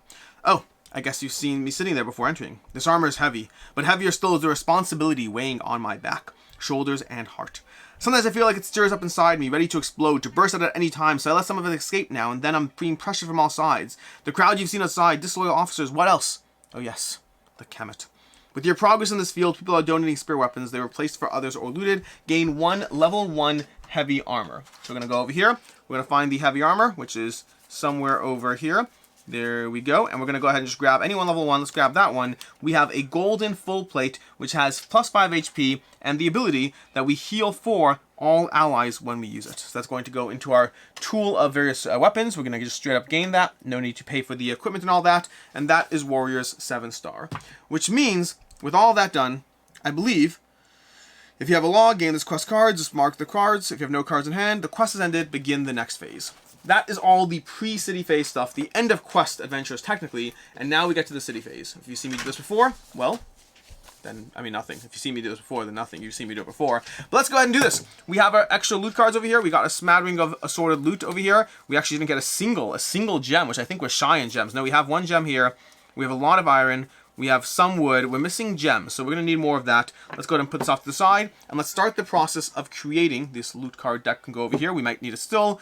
Let's go ahead and deal with divvying up the 4 decks of cards that we're going to create. Again, we're creating a hand of 4 cards across the board. So hand 1, hand 2, hand 3, hand 4, hand 1, hand 2, hand 3, hand 4, hand 1, hand 2, hand 3, hand 4, and hand 1, hand 2, hand 4, hand 3. And if you're like, that seems weird the way he did that, you're not wrong. It is weird the way I did it, but nonetheless, it does work. Let's go ahead and create our hands. We already have 1 hero in our first hand, which is beautiful. I love those heroes. They give us extra stats. We have another hero in our second hand, so again, more stats coming our way.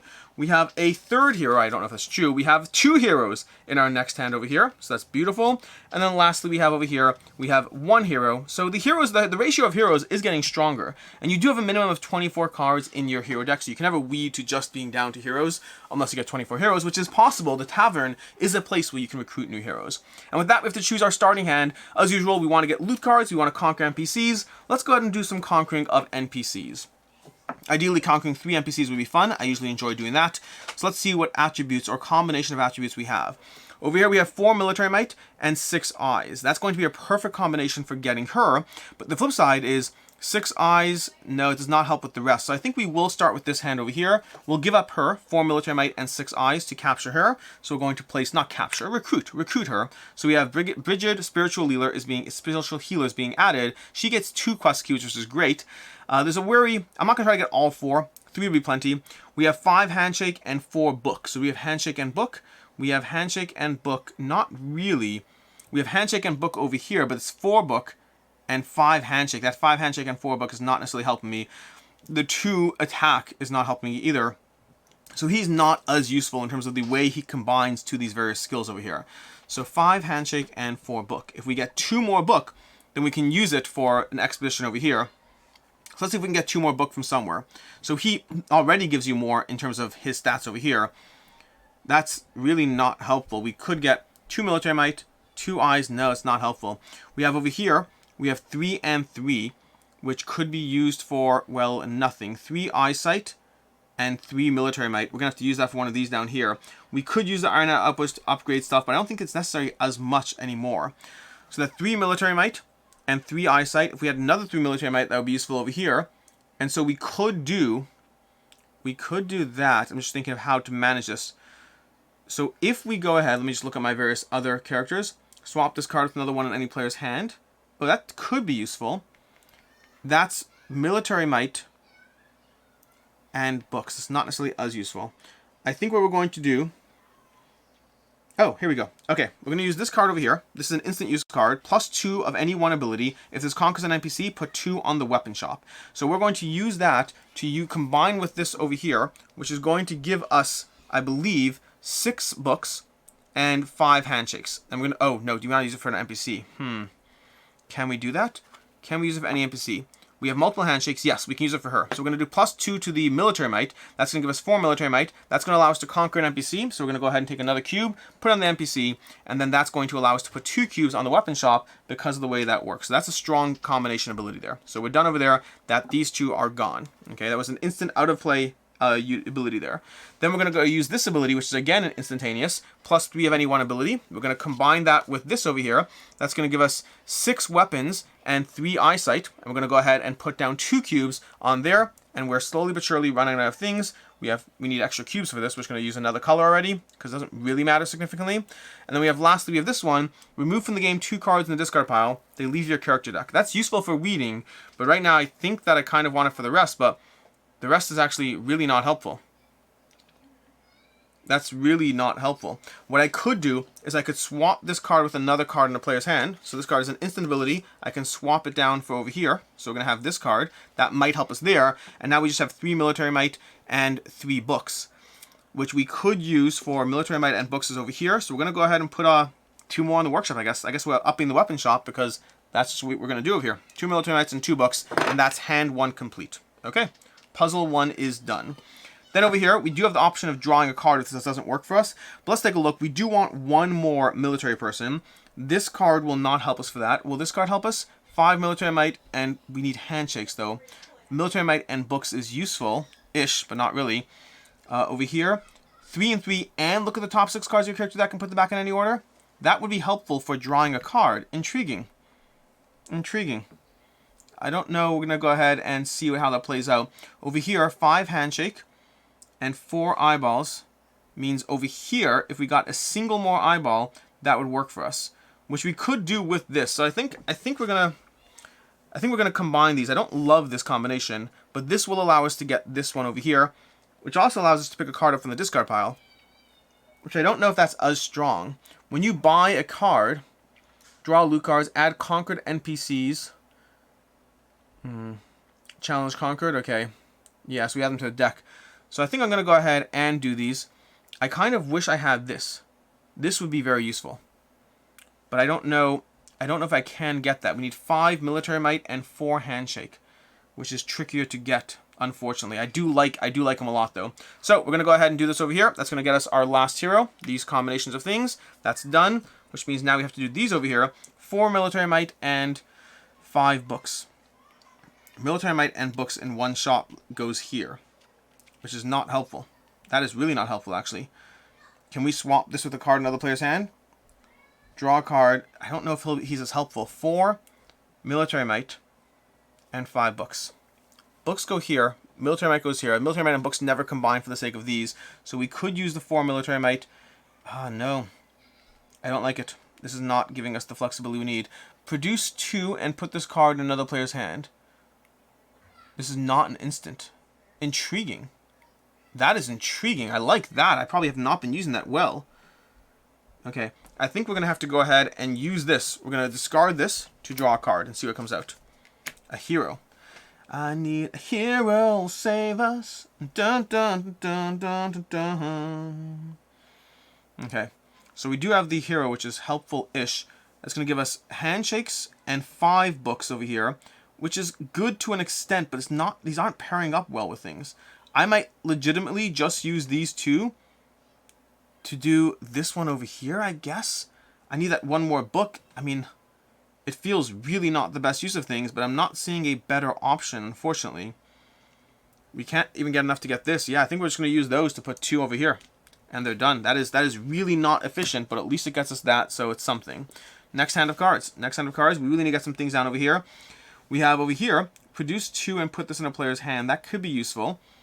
If we combine this, this is 5 military might and 5 books, which again, military might and books go down here. We just have we're overcompensating on these, which will help us once we go ahead and, will help us to a degree.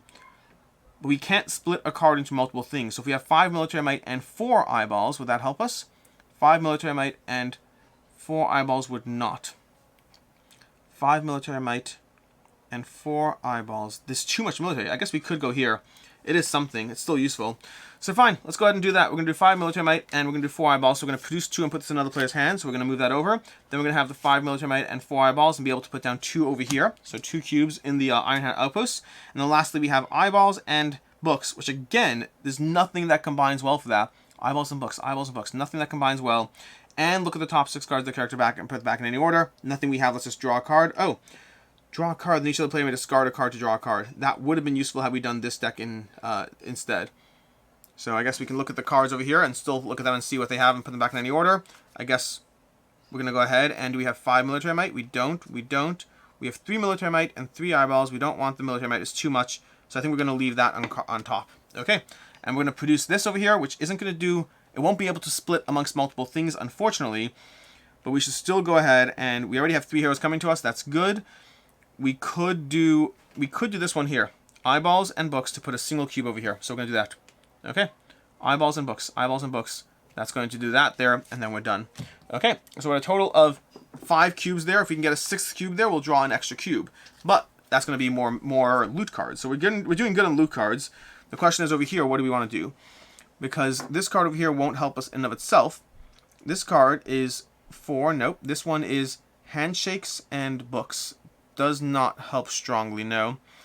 This one over here is military might and eyeballs, or eyeballs and books. We could use this to go over here, which might genuinely be worth it. Okay, we're going to use that. That's going to give us a cube here, which is going to give us an extra full loot card. And these will simply have to be used for down here, which means we're not going to get the best return on these. But over here, we could use this to put down 2 cubes over here, in this region over here. And then over here, we could, do we care about getting a tavern over here? It costs 1 to upgrade a tavern if we actually get the requisite tools. This is literally useless, unfortunately. This would have been so much more helpful had we actually used it properly at the beginning, but we did not, so it's too late now. Oh, this was or draw card. Oh, it's or draw card. What was the card we put on top again? You know what? Let's go ahead and do that. So that's going to be taking these 2 off. So we're going to go use this over here to or draw card. And each other player may discard a card, but we're not going to. That is a good card, though. So we got these instead. Let's take these cubes over here. And so what else are we getting over here? This one combines with that at least to make it 6. So we have 6 eyeballs, which is not helpful for any of those. 6 eyeballs and 5 handshakes. So we could put 3 cubes over here. That's enough to do that. And then we have 4 handshakes. So a total of 9 handshakes if we combine it all. If we combine it all, then we have... Because you can combine multiple cards for one thing, but you can't break up multiple cards.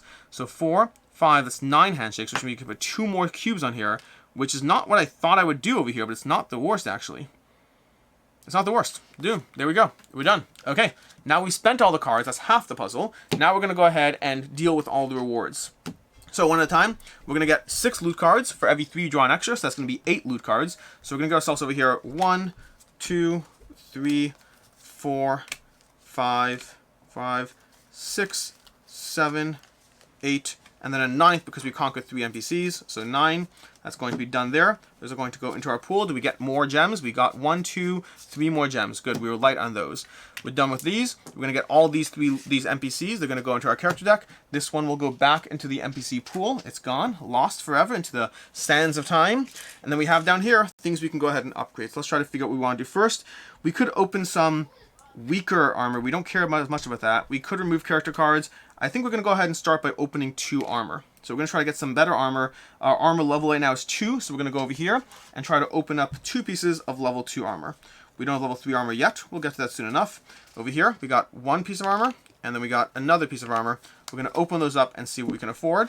So we're going to put these on the table as possibilities to buy. We still have to actually go ahead and buy them. Whoa, that bone splint mail is going to cost us some resources. I think almost inherently we have to go ahead and do Sun Barrier. Sun Barrier is very interesting, but the benefit of Sun Barrier is it's going to cost us. So we're going to go ahead and buy Sun Barrier. You know what? We're going to hold off. We're just going to hold off. We can hold on to this stuff right now. And I think we're going to try to upgrade to the next level. So we're going to do 1, 2, 3. Let's try 2, and then 3 of this. It's going to be 1, 2, and 3. And that's going to be enough to pay to upgrade to the next level. So we're going to put that into the loot pile. And we're going to upgrade to the Iron Hand Outpost level 5. Okay. That's going to give us Iron Hand Outpost level 5. So we got that upgraded. And that is going to, fortunately, still higher in level 2, otherwise I probably should have done the reverse order there. That's going to allow us to have our first level 3 attack card, which is going to be very helpful. That's both of these cubes done. We've opened our armor and we went to the next level. Then at the next boost over here, we're going to do the weapon shop. We're definitely trying to upgrade the weapon shop, so we're going to go ahead and give in 2 of these, and then 3 money, 1, 2, 3. That's going to open the weapon shop to the next level. So that's going to be the first cube, and we're going to go ahead and grab weapon shop 3. Are we going for weapon shop 4? I don't know yet, but weapon shop 3 is going to be the first start over there. Then we got our red and blue shooters over there. Okay, that's that. Then over here, we should go to Tavern 2 as well, but we're running out of gems. That's the tricky part. Honestly, we could go ahead and grab some gems just straight up from the Tavern. So, yeah, I mean, we have 1 more gem. We could go to Tavern level 2. If we go ahead and we give in 2 of these, we'll get another gem, and we can use that plus our 2 metal to go ahead and do Tavern level 3 as well. So we're going to Tavern level 3 as well. We're bumping up a bit. This is helpful. This is why you need so many loot cards. Like, they're just... you spend a lot to actually just keep ahead of the game. Keep pace with the game, that is. Okay. Then we still have some cubes over here. No, we actually have to give up one of these to do that upgrade. So we're done over there. Which means we're still dealing with these over here. Now, to begin with, can I even afford this sun barrier? Because I definitely can't afford the other one. If I have exactly enough to afford the sun barrier. So we're going to go ahead and buy the sun barrier. We're turning this to the stack of armor, which we'll do shortly. Why is this out of order? It's a legendary. Okay, we're going to turn that to the stack of armors. And then we still have these other ones over here. We could use them to get more resources, which is not the craziest given how conservative things are. I think we'll use you two to get another gem. So I'm going to go ahead and find one of those gems I just gave in. Put it back into my pool of cards over here. And then we are going to go ahead and see what happens. We're going to use 2 of you to get a coin. So we're going to go ahead and find a coin from this pool of cards. And then we are going to go ahead and use the last one of you to go ahead and open up 2 level 1 weapons over here that are melee weapons. So looking for 2 level 1 melee weapons. We're going to go and see what we can go ahead and buy, if anything. So we got an axe for 2 wood. We do have 2 wood and a coin. Do we have 2 metal? We do not have 2 metal. So 2 wood and a coin is the offering for a dwarven battle axe. Forfeit X movement points to heal X and deal X damage. That is cool. I like that. We're going to go ahead and pay in for that. They're happy to get that dwarven battle axe. We're going to turn the Mithril Lance, and we're left with these loot cards. No matter how much loot you get, it still is a challenge to keep up and keep pace. So, that was pretty cool. I like that Dwarven Battle Axe. We're slowly upgrading our gear. We have all that. That was our town phase. And I think with that, we're kind of done at this point. We're going to go ahead and add these to our stack of weapons. We have our whole stack of cards over here. We got our loot, our weapons, our various buildings that we have now. And then we're going to go ahead and see you again in 2 weeks with the next mission in Tanares Adventures. We are approaching the halfway point. We have another 2 games to go, and then we're halfway through the, halfway-ish through the adventure. Thanks for sticking around along for this journey. It's a whole lot of gameplay, a whole lot of fun. This is Tanares Adventures. Until next time, I'm Alex Radcliffe from Board Game Co. Hope you enjoyed this video, and as always, I hope you have a good one.